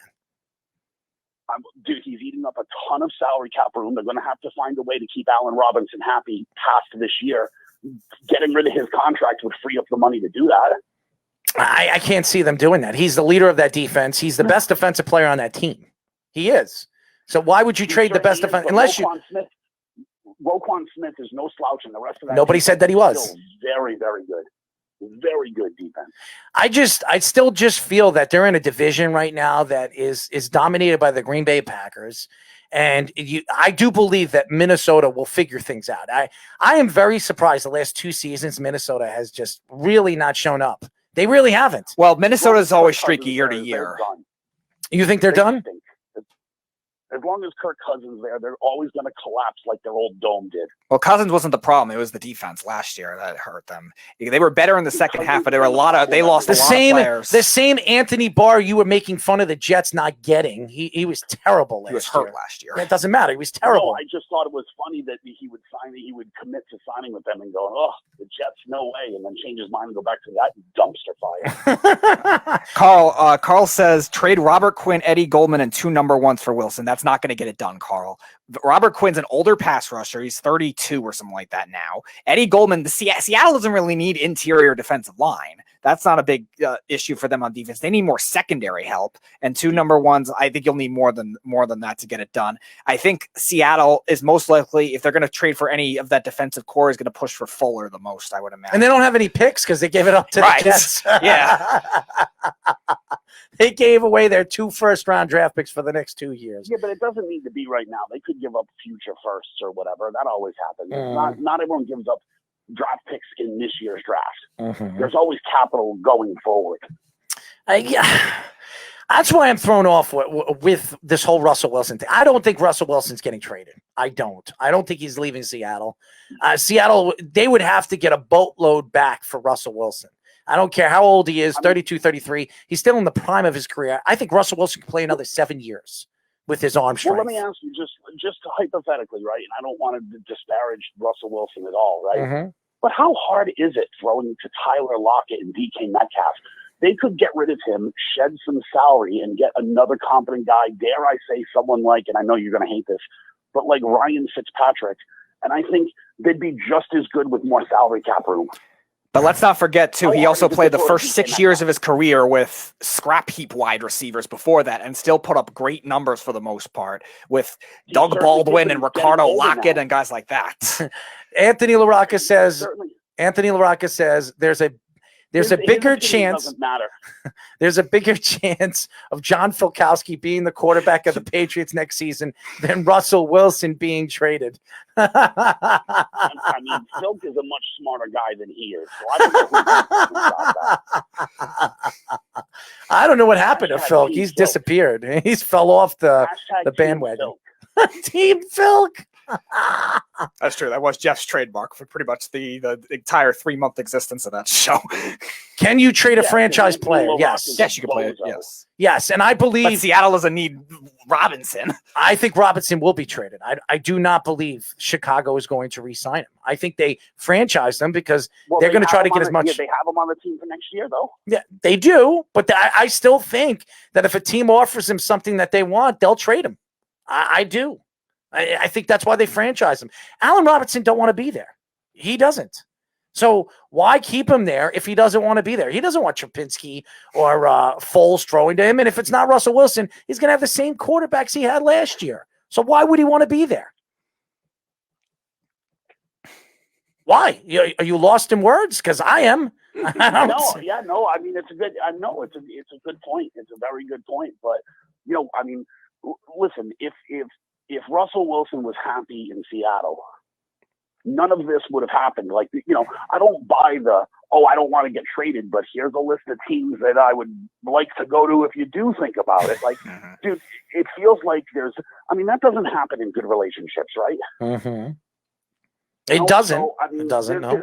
There's something there that he's unhappy with, and I really feel like he could be traded. I think he's not happy because they haven't built an offensive line or found the right guys that fit in his offense. But I think because there's so many good free agents, there's so many good guards and offensive linemen that are going to be available this year, they can rebuild that offensive line. They can give him what he wants. They still have money to spend. They have not paid Jamal Adams. I don't believe they're going to pay Jamal Adams this year. But they can't do that. But they can't sign any free agents and be good, because the only way to build a team is through the draft, right? No, I didn't say that. I said that's what a lot of people have come out and said, and Bill Belichick has been doing that for years. So, and Joe Douglas believes that. The Baltimore Ravens have done that for years. Pittsburgh Steelers have done that for years. They've built around the draft. They haven't built around free agency. All the good teams have done it that way. But Seattle's done that too to an extent. The problem is their draft's been so weird at the beginning. Weak for the last couple of years. But day 3, they're very good, and they find gems that work, especially with their defense over the years. But the problem is their day 1, their first round picks, and their second round picks have been just so weird.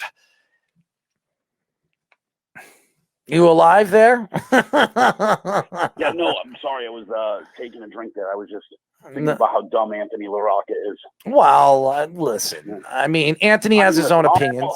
He has his own opinions. All he's missing is the giant shoes and the red nose, and he could be Bozo. What did you think about the Miles Leonard thing? I mean, you don't want to be asking this dude, my brother, because I'm asking you. Listen, I'm not gonna. His whole written statement about he didn't know that's what that was like. Do you know how long it took for him to put out that statement? Like 2 hours after that live stream, right? He knew he screwed up the second he did it, right? And he was first and foremost out front when he was like, "Oh, I'm not gonna kneel for the anthem like the rest of my teammates." He's not a person that's not socially aware. He is. He knows what he's doing, whatever, and he needs to get his face out front and not hide right now. That's the worst thing he could be doing. And to his credit, and you're going to go all Homer kind of Patriots thing, Julian Edelman reaching out to him and saying, "Hey, let's sit down and talk about this," I think was a really classy move. He also did it with Deshaun Jackson when Deshaun Jackson said the same word. And I mean, it's disgraceful, but I mean, I also don't want to be the person that says you need to lose everything in your life over one mistake. That is a big mistake. What really bothers me, first of all, I took Julian. I spoke about Julian Edelman.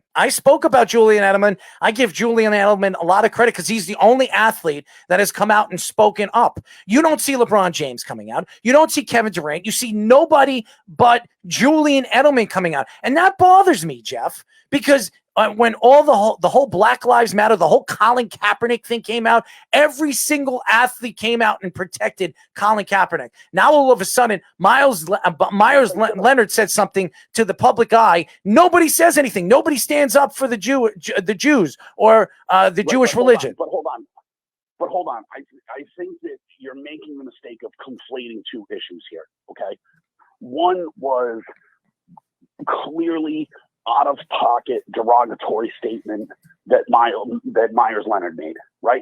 Clearly hate speech. That's not at all what Colin Kaepernick did.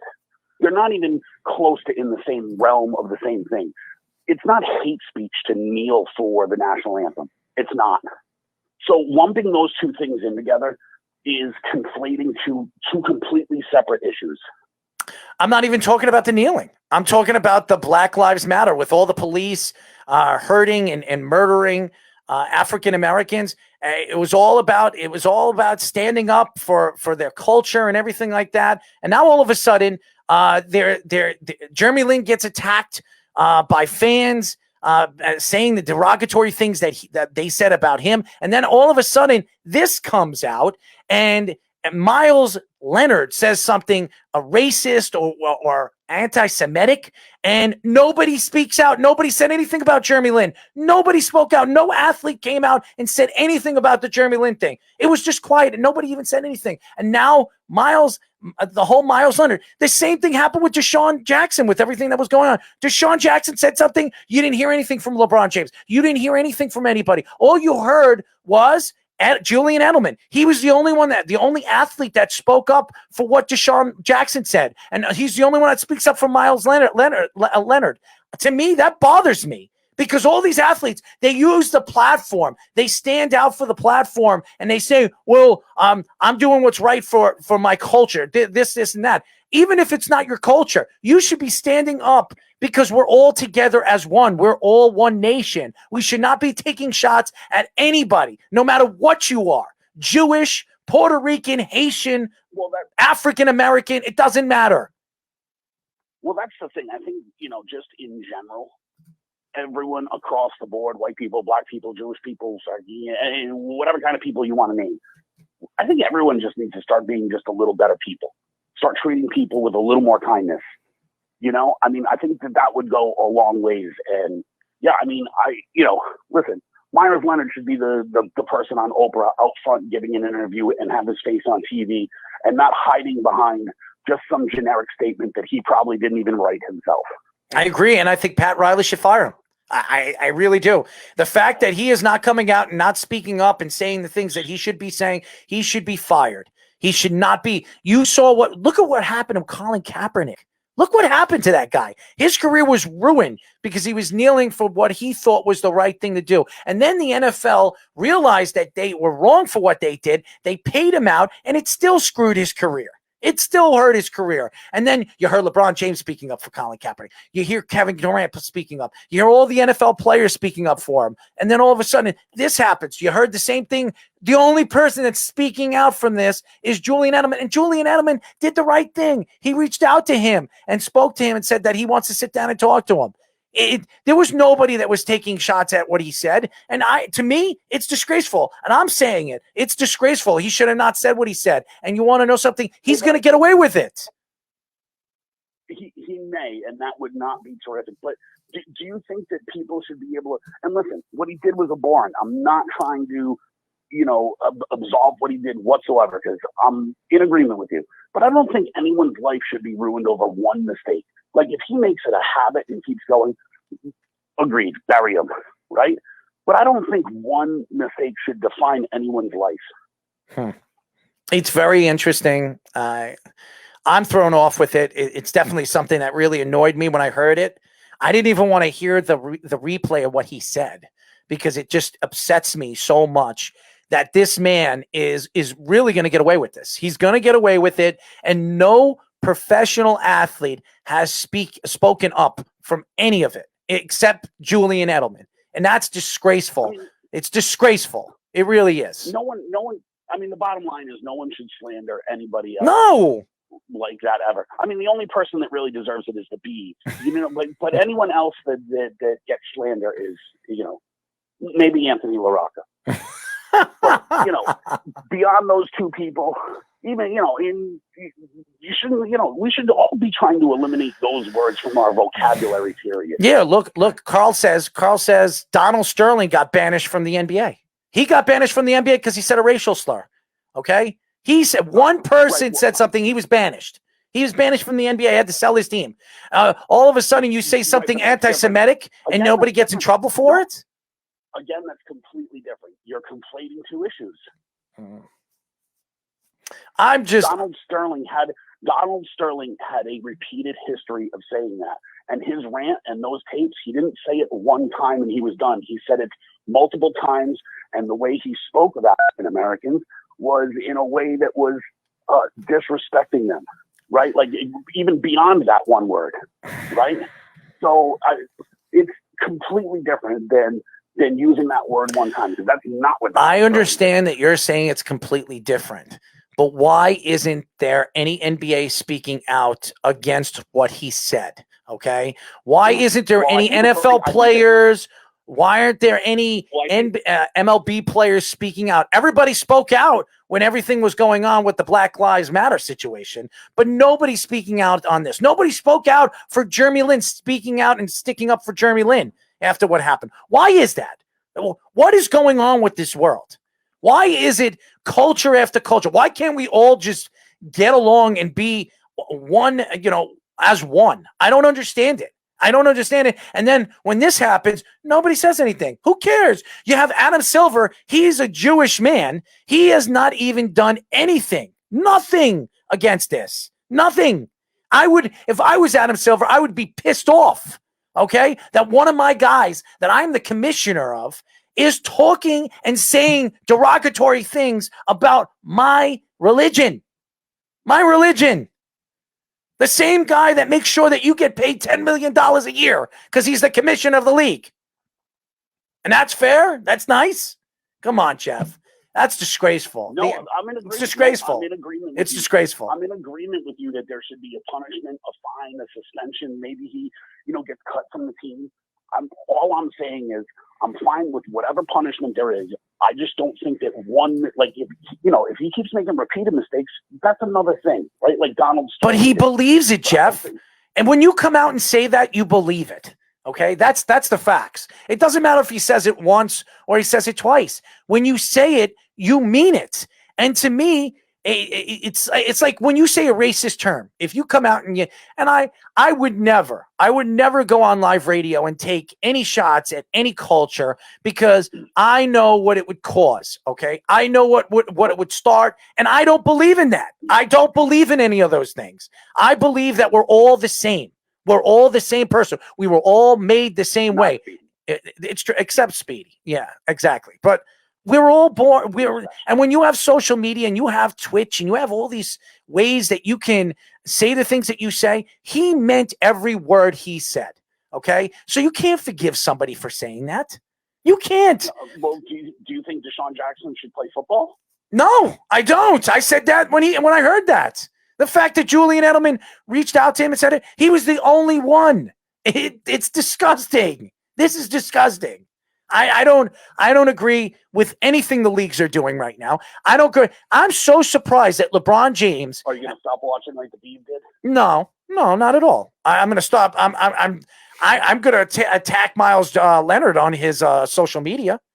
I'm gonna reach out to him on Twitch, and I would love to hear what he has got to say to anybody, because to me, he doesn't belong playing professional sports. He should not be playing professional sports. I gotta be honest with you. If that dude shows up playing video games on Twitch again, he's the dumbest human alive. He's dumb anyways. Medium off immediately. He's a dumbass anyways. He doesn't belong. He doesn't belong in the NBA. He doesn't deserve the opportunity to make the money that he makes. Okay, it's disgrace. He is a disgrace. What did you think of?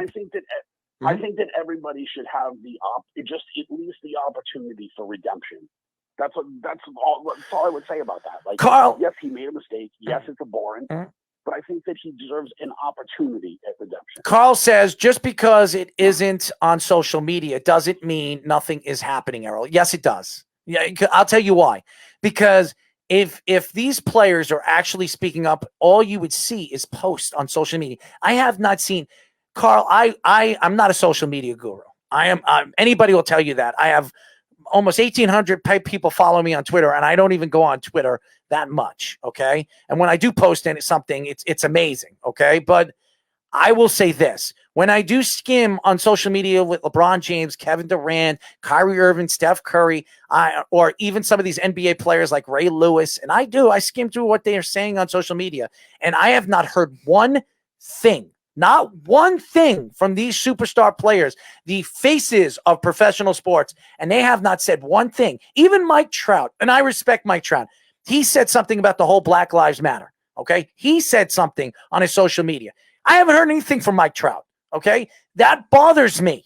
It bothers me that these players, they have a lot to say about all these different things that are going on in the world, but the one thing that really stands out, and it does bother Jews, it does. It bothers every Jew that heard that come out of Miles Leonard's mouth. It does, because I've talked to 2 people today that are Jewish that are absolutely. Of course it bothers people. Who would want to hear hate speech? I mean, who would want to? I mean, that's ridiculous. Of course, it bothers everybody. Some people, well, if it bothers everybody, why hasn't LeBron James said anything? He hasn't said anything. Why does he use his platform like he has always come? He's come out and said, "This is my platform, and I have every right to use it for good." Okay, so people use it for the because the he's Washington name change too. because Native he's Americans. because he's he probably is Miles Leonard's friend, and because he's African American, he's not going to speak up. Is that what it is? Is that what it is? Because that's what it seems like. That's what it seems like. You can't condemn other people and say that you're going to put them in the same boat as Myers Leonard because they haven't spoken out about it yet. You can't. That's unfair. But it happened. It happened 48 hours ago, Jeff. It happened 48 hours ago. But not everyone's going to use their platform to speak out in the way that you want them to. I never said me. I'm surprised nobody has spoke out. Look at Jeremy Lin. Poor Jeremy Lin did nothing wrong. Nothing wrong in the D League or the G League. Didn't say anything, didn't do nothing. And then somebody out there said racial slurs. Nobody in the NBA said anything about that, did they? No, because it's not their culture. It's not any of that. So it's not a story. It's not a heart story. So nobody gives a crap. But that's why I don't think it's a mistake that Julian Edelman is the one reaching out because, I mean, in all fairness, what a class act! What a class act Julian Edelman is. I think that he is. He's done that before. I think he is a class act, right? But in all fairness, everyone is comfortable identifying with their own thing. And in fairness, there's not a lot of Jewish athletes. And so Julian Edelman is kind of taking up the mantle and speaking for Jewish athletes. There's a lot more than you think, Jeff. There's a lot more than you think Jewish athletes out there. There are a lot. I mean, let's be honest. The Black Lives Matter thing is a layup because most of these leagues are at least 50% black. Okay. Like NBA, NFL, like all that kind of thing, right? Not every league is at least 50% Jewish. But not every league, but not every person publicizes their religion. Who was the gay though. guy that came out of the draft? Michael Sam. Michael Sam. Remember when Michael Sam was drafted? Sure. And remember he was drafted at the last round of the draft. 7th round, yep. He was drafted in the last round. Last round, he was like one of the last 8 picks or something. Yeah. And let me ask you this question. When he was drafted, did anybody in any culture ever take shots at him over social media as an athlete? Did anybody? No, but is anyone taking shots at Jewish people over this? No one's taking. No, nobody is. Nobody's speaking up either. Nobody's speaking up either. You can't condemn people because they haven't spoken up yet. You can't do that. It's unfair. It's really unfair. Please condemn Leonard and not those who haven't spoken. Carl, you can say, you have your own opinion. I have mine. Carl's right. Yeah. But Carl's right, though. Carl is 100% right. You can't condemn other people because they haven't spoken up yet, and it's not to your liking or a whole community's liking, the whole Jewish community. It's not to their liking. You can't condemn others for it and lump them in with him. They aren't the ones that did anything wrong. Period. I'm not blaming anybody, and I'm not condemning anybody. I'm pissed off.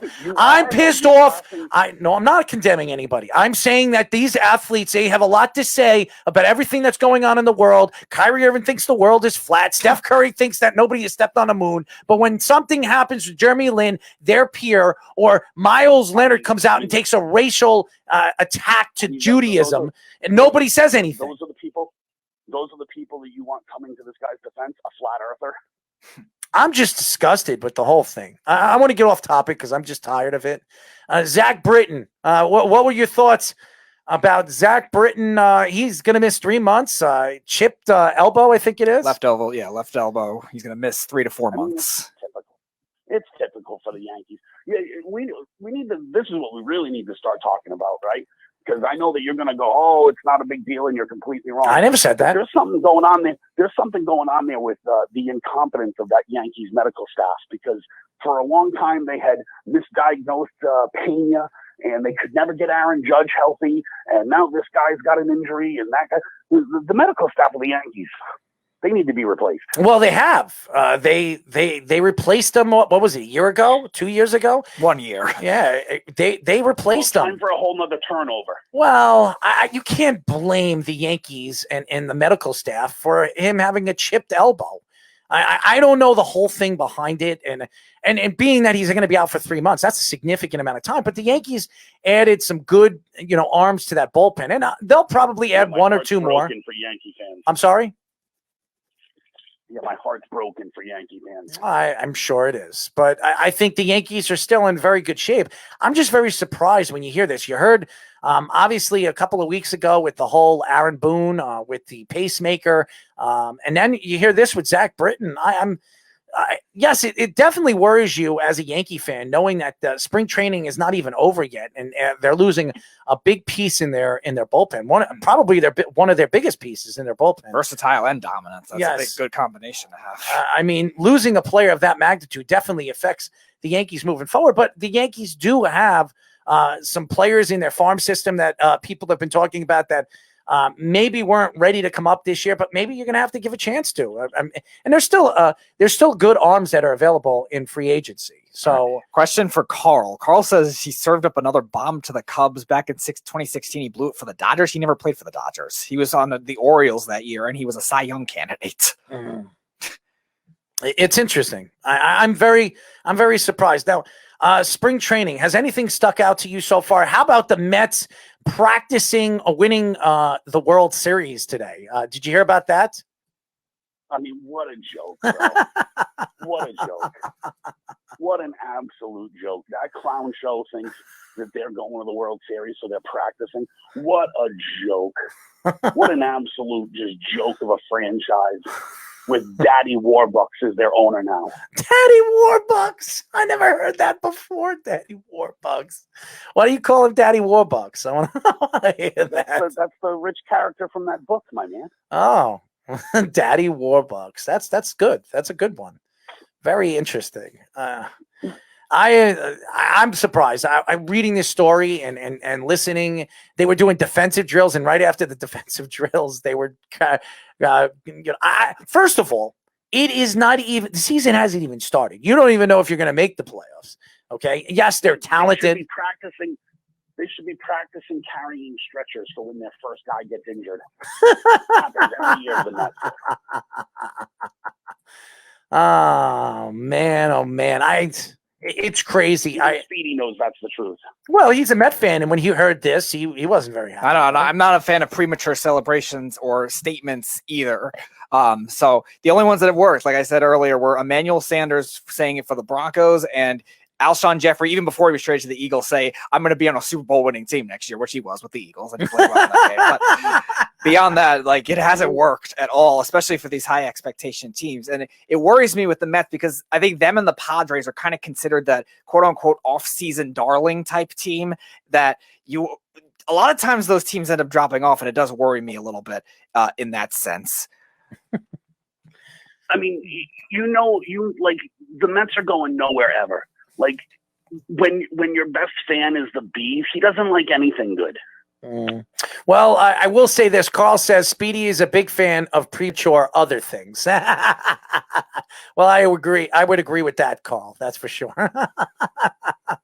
Everyone's picking on Speedy. We should go back picking on Anthony LaRocca and that clown. I don't know. He hasn't been commenting in a while. I don't know. What happened to him? Anthony. Anthony's probably just listening to Ready to Attack. But probably because his wife told him he had to go and do something.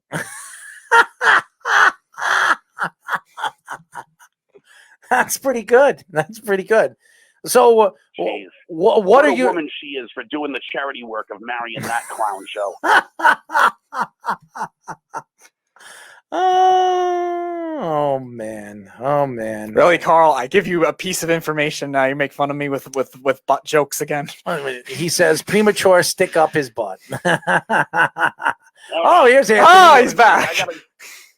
I gotta go to dinner, boys. All right, man. Later, but all right, Jeff. Thank you for joining us. Thank you, Jeff. Jeff, aka Jeff from Tampa. Interesting fellow. For sure. Anthony LaRocca says, "Guy can't stop talking about me. I'm living rent free in Jeff's head."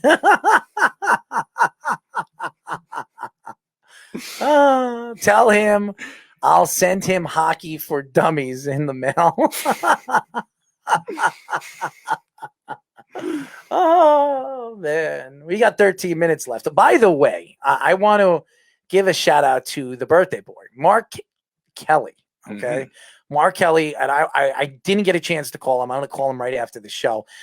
His birthday was on Monday, and I want to wish him a very, very happy birthday because Mark Kelly's a good dude, hard worker, dedicated to the sports world, and a person that I've grown very close with as a brother, as a friend, and as a confidant. So shout out to Mark Kelly. Happy birthday to him. Yes, happy birthday. I know, Mark, you were texting me on Monday about stuff you were going through. Wishing you all the best with everything with that. Happy birthday, and hope you're doing much better for yourself. Hopefully. And oh man, so what stands out to you on some of these stories, Speedies? What are the current events that really stands out to you before we go?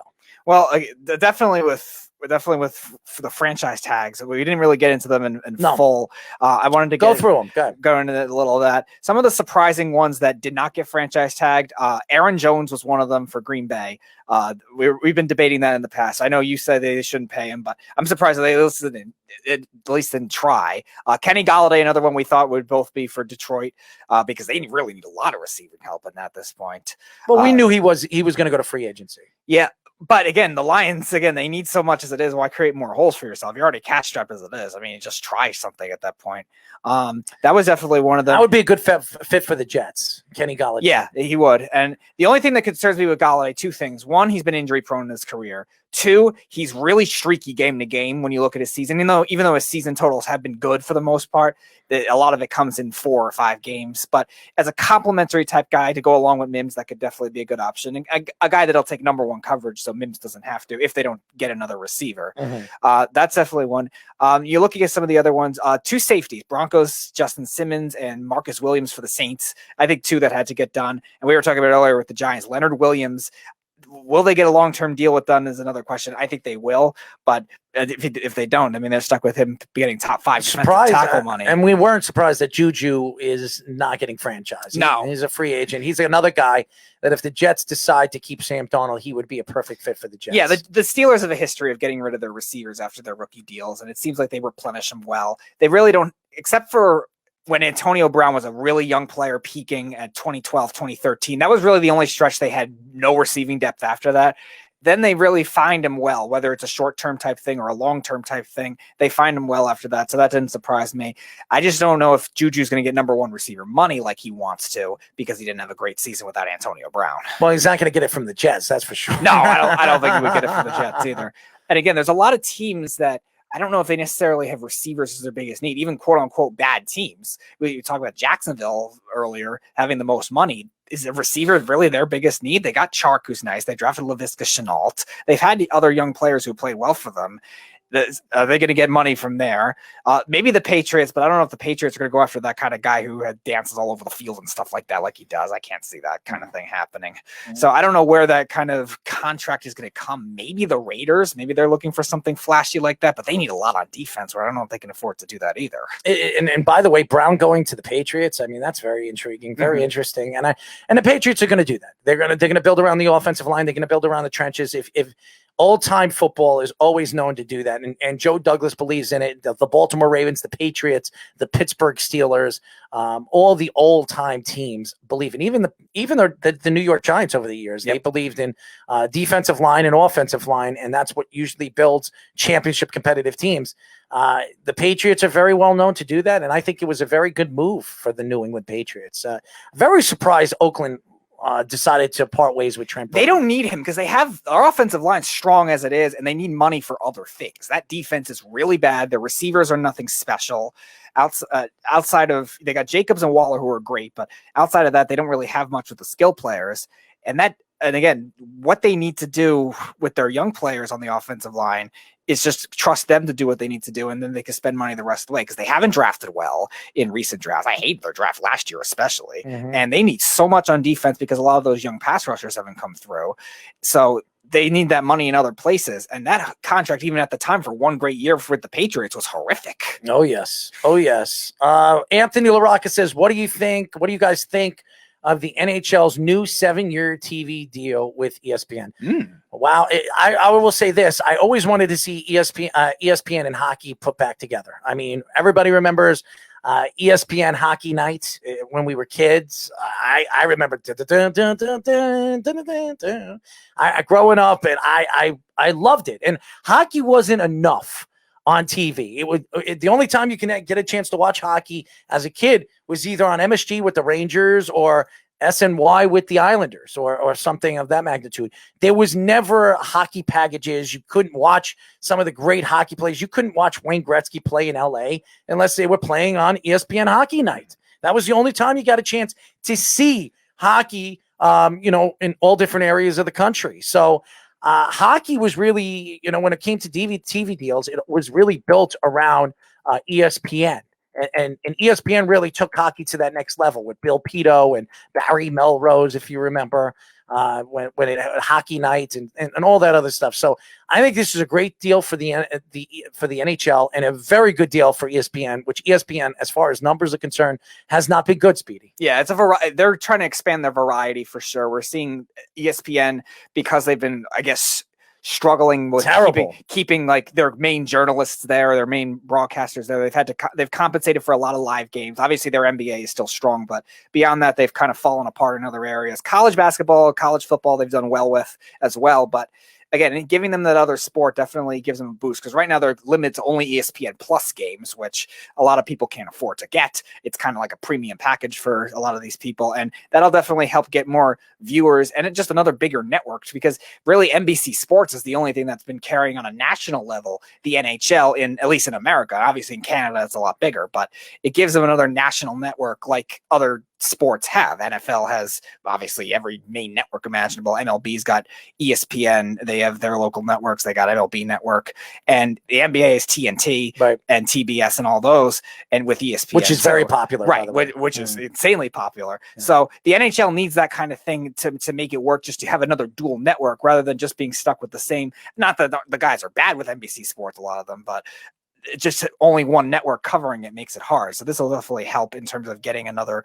streaming and just revenue and viewership, stuff like that. Oh, Gary Bettman loves this. And some of these teams and some of the owners of the NHL are going to love this, because this gives them more money, puts more money in their pockets, especially with endorsements and everything that the NHL are going to get out of this. And the NHL is going to make a lot of money off of this, especially with the commercial deals and the sponsorships. And by the way, now you have the NHL playoffs that can be played on ESPN. Yeah, so that's something that the NHL is going to love. They're going to really love that. Yes, especially if like it always is with the NHL playoffs, the series are good that long, you're going to get more games on it, more revenue in that sense, rather than the 5-game in comparison to the NBA series you see a lot in the first round. It's crazy. It really is. And I think the NHL needs that. I don't think the NBA on ESPN is doing very well, and I think ESPN realizes that. And hockey with the playoffs, everybody knows hockey and playoffs are it's the best series. It's the best. Yeah, it's the best out of all the sports. Hockey playoffs is the best.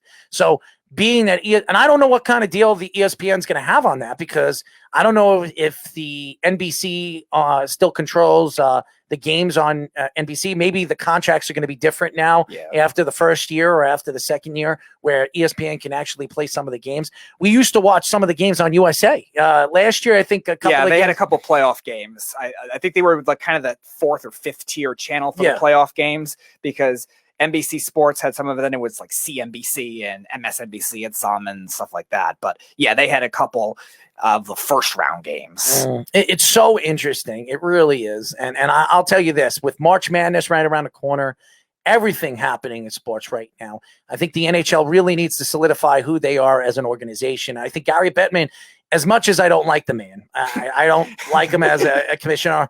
Then again, I don't really like any of the commissioners. And after Adam Silver sitting back and not saying anything about these anti-Semitic terms and things, I'm not a big fan of his either. So there's no good commissioner. There really isn't. There really isn't any good commissioners. There's controversy in college. There's controversy in the Olympics, if you wanted to go there. Right? Like every sport has it somewhere.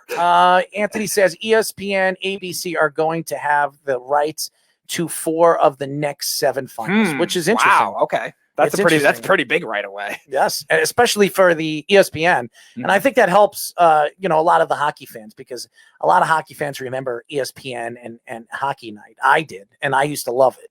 And I think that really drew me as a fan to tune in every Sunday and Monday, or even Saturday nights to watch hockey on those channels. So yeah, from what I hear, it was definitely very popular. Obviously, a little before my time. I remember the first one I remember with ESPN with hockey was a video game, but yes, I remember older people telling me it was definitely very popular at the time. Super and Nintendo, a lot of the analysts that they have there now were play-by-play broadcasters or color commentators at the time, and they really made it work to the extent where it was entertaining value, which sometimes hockey, again, throughout the season, because it's not talked about as much, you kind of need that extra entertainment value and those types of personalities to make it work. And that could end up working for them too if they have the right guys. By the way, Duke is up on Louisville, 51-39. Wow, that's really big. It was only a 1-point game at halftime. Mm-hmm. So Duke has really come out. They need to win this game. And Louisville's been hot too, which is making a big difference as well.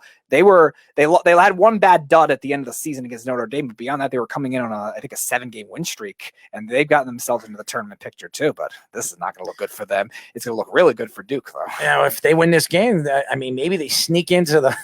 Well, they're going to probably need, I would say, 2 more other wins in the ACC. I don't know if they necessarily have to win the ACC tournament, but they're going to need another tier 1 type win. And they're a 10 seed, so maybe they end up playing a 1 seed, which is Virginia, or 2 seed, which is Florida State. I wouldn't be surprised if they knock one of those teams off either. I would laugh if they beat Virginia. I know you don't like Virginia. They're not. Kansas is my number 1 enemy in college basketball. Is Speedy going to root for the Seattle Krakens next year? Heard he's abandoning. I'm not going to abandon the Rangers, but I will root for the Kraken just because he doesn't like them. I can't stand that name. I can't. That and Hawaii Rainbow Warriors are Errol's 2 least favorite names. 2 of the worst names creation known to man when it comes to sports. Okay, the Hawaiian Rainbow Men and obviously the Krakens. I mean, they should have called them the Seattle Grunge. I've said this over and over again. Grunge rock comes from Seattle. It makes more, at least, or call them Seattle serial killers, because that's where most of the serial killers come from. I call them something, not the Krakens. That'd be a bad look. I don't know. I'm just saying it's better than the Krakens. I mean, give me a break. Terrible name. I don't think you want to be portrayed as that as a player. I'm just saying. I'm just saying. You maybe have Ted Bundy on your jersey. Jeez. Could you imagine that? Ted Bundy as your jersey? I mean, as your logo. That would be funny. Yeah, I don't know how many players are going to go there. The Seattle serial killers. Anthony does say Gary Thorne as the next announcer. Yeah, that would be good. I definitely would like that. I have listened to him broadcast hockey, and he's actually pretty good with baseball too. From the couple of Lou says no one abandons the New York Rangers. No, our host of the show did when he was a kid. So Lou clearly hasn't been listening to the show enough. Oh man! By the way, Anthony says, can they replicate the success the Knights had? That will be hard. Maybe, no. NHL playoffs, anything could happen. Definitely. I don't think the regular season success they'll be able to duplicate, because teams are going to be a lot more careful with what they did. Not like we saw with Vegas, what Minnesota was giving them, and Florida and teams like that. All obviously, the Penguins were going to trade Fleury anyway, but everything they were really just not a giving chance them, in hell. Yeah, there was a lot of dumb decisions that a lot of those organizations made to get Vegas the young talent that they had. Give Vegas some credit; they did made a lot of other guys work, like William Karlsson came out of nowhere. A lot of their defensemen came out of nowhere. But again, a lot of it was gifted with top prospects and stuff too, where they were able to now trade for Stone and Pacioretty and guys like that. But again, anything can happen in the playoffs, where that could be, all right, they're an expansion team, we'll take it lightly. Maybe they make a run. In terms of winning the division like Vegas did and being a number 1 seed in the West, not a chance in hell. I can't see that. It's not happening. Definitely not happening. Lou says, no first time listening, but I'm enjoying it. Thank you, Lou. Well, now you know. Now you know that's the backstory of Errol's. We love talking hockey about fanhood. hockey, He yes. started out as a Ranger fan, and then why do we have to bring this up? Because Lou needs to know the story. I grew up a Ranger fan till the age of 11. They traded John Van Beesbrook. I became an Islander fan at the age of 14 years old. Van Beesbrook made his run with the Florida Panthers. I rooted on. I was really one of the first front runners in NHL history. You were one of the first Florida Panthers fans, and now there's not many of them left. I revolutionized, being a front runner when it came to professional sports. Now everybody's a front runner. Everybody becomes. In the olden days, it was all about your team. Now it's all about the player with fantasy sports, and now you'd rather wear your favorite player's jersey than your favorite team. I mean, not me. I stick with my team. LOL. Maybe I'll get a Seattle Kraken jersey just for that. Shout out to Lou. Thank you for listening to the show. We really appreciate it. Keep following us. Follow up. By the way, follow our app. If you don't have our app, go to iOS, which is Apple, WWSRN, or Android, Worldwide Sports Radio Network. All our articles, all our stories, all our clips, our shows are all on there. We really appreciate you listening to us.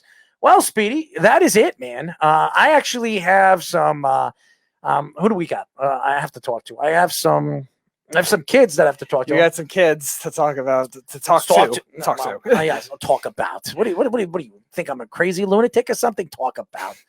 Jesus, well, you're crazy, but yeah, you wouldn't do that. No, I've got some interns that I'm going to be talking about. Some writers that are going to join our network and write for us that are going to get college credit. So.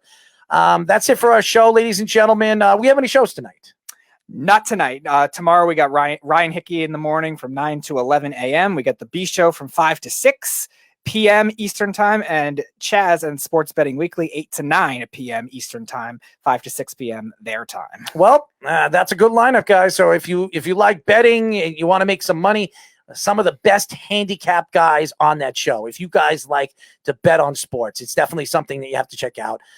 We have a great lineup of shows. Go check out our app. Go to our website at www.worldwidesportsradio.com.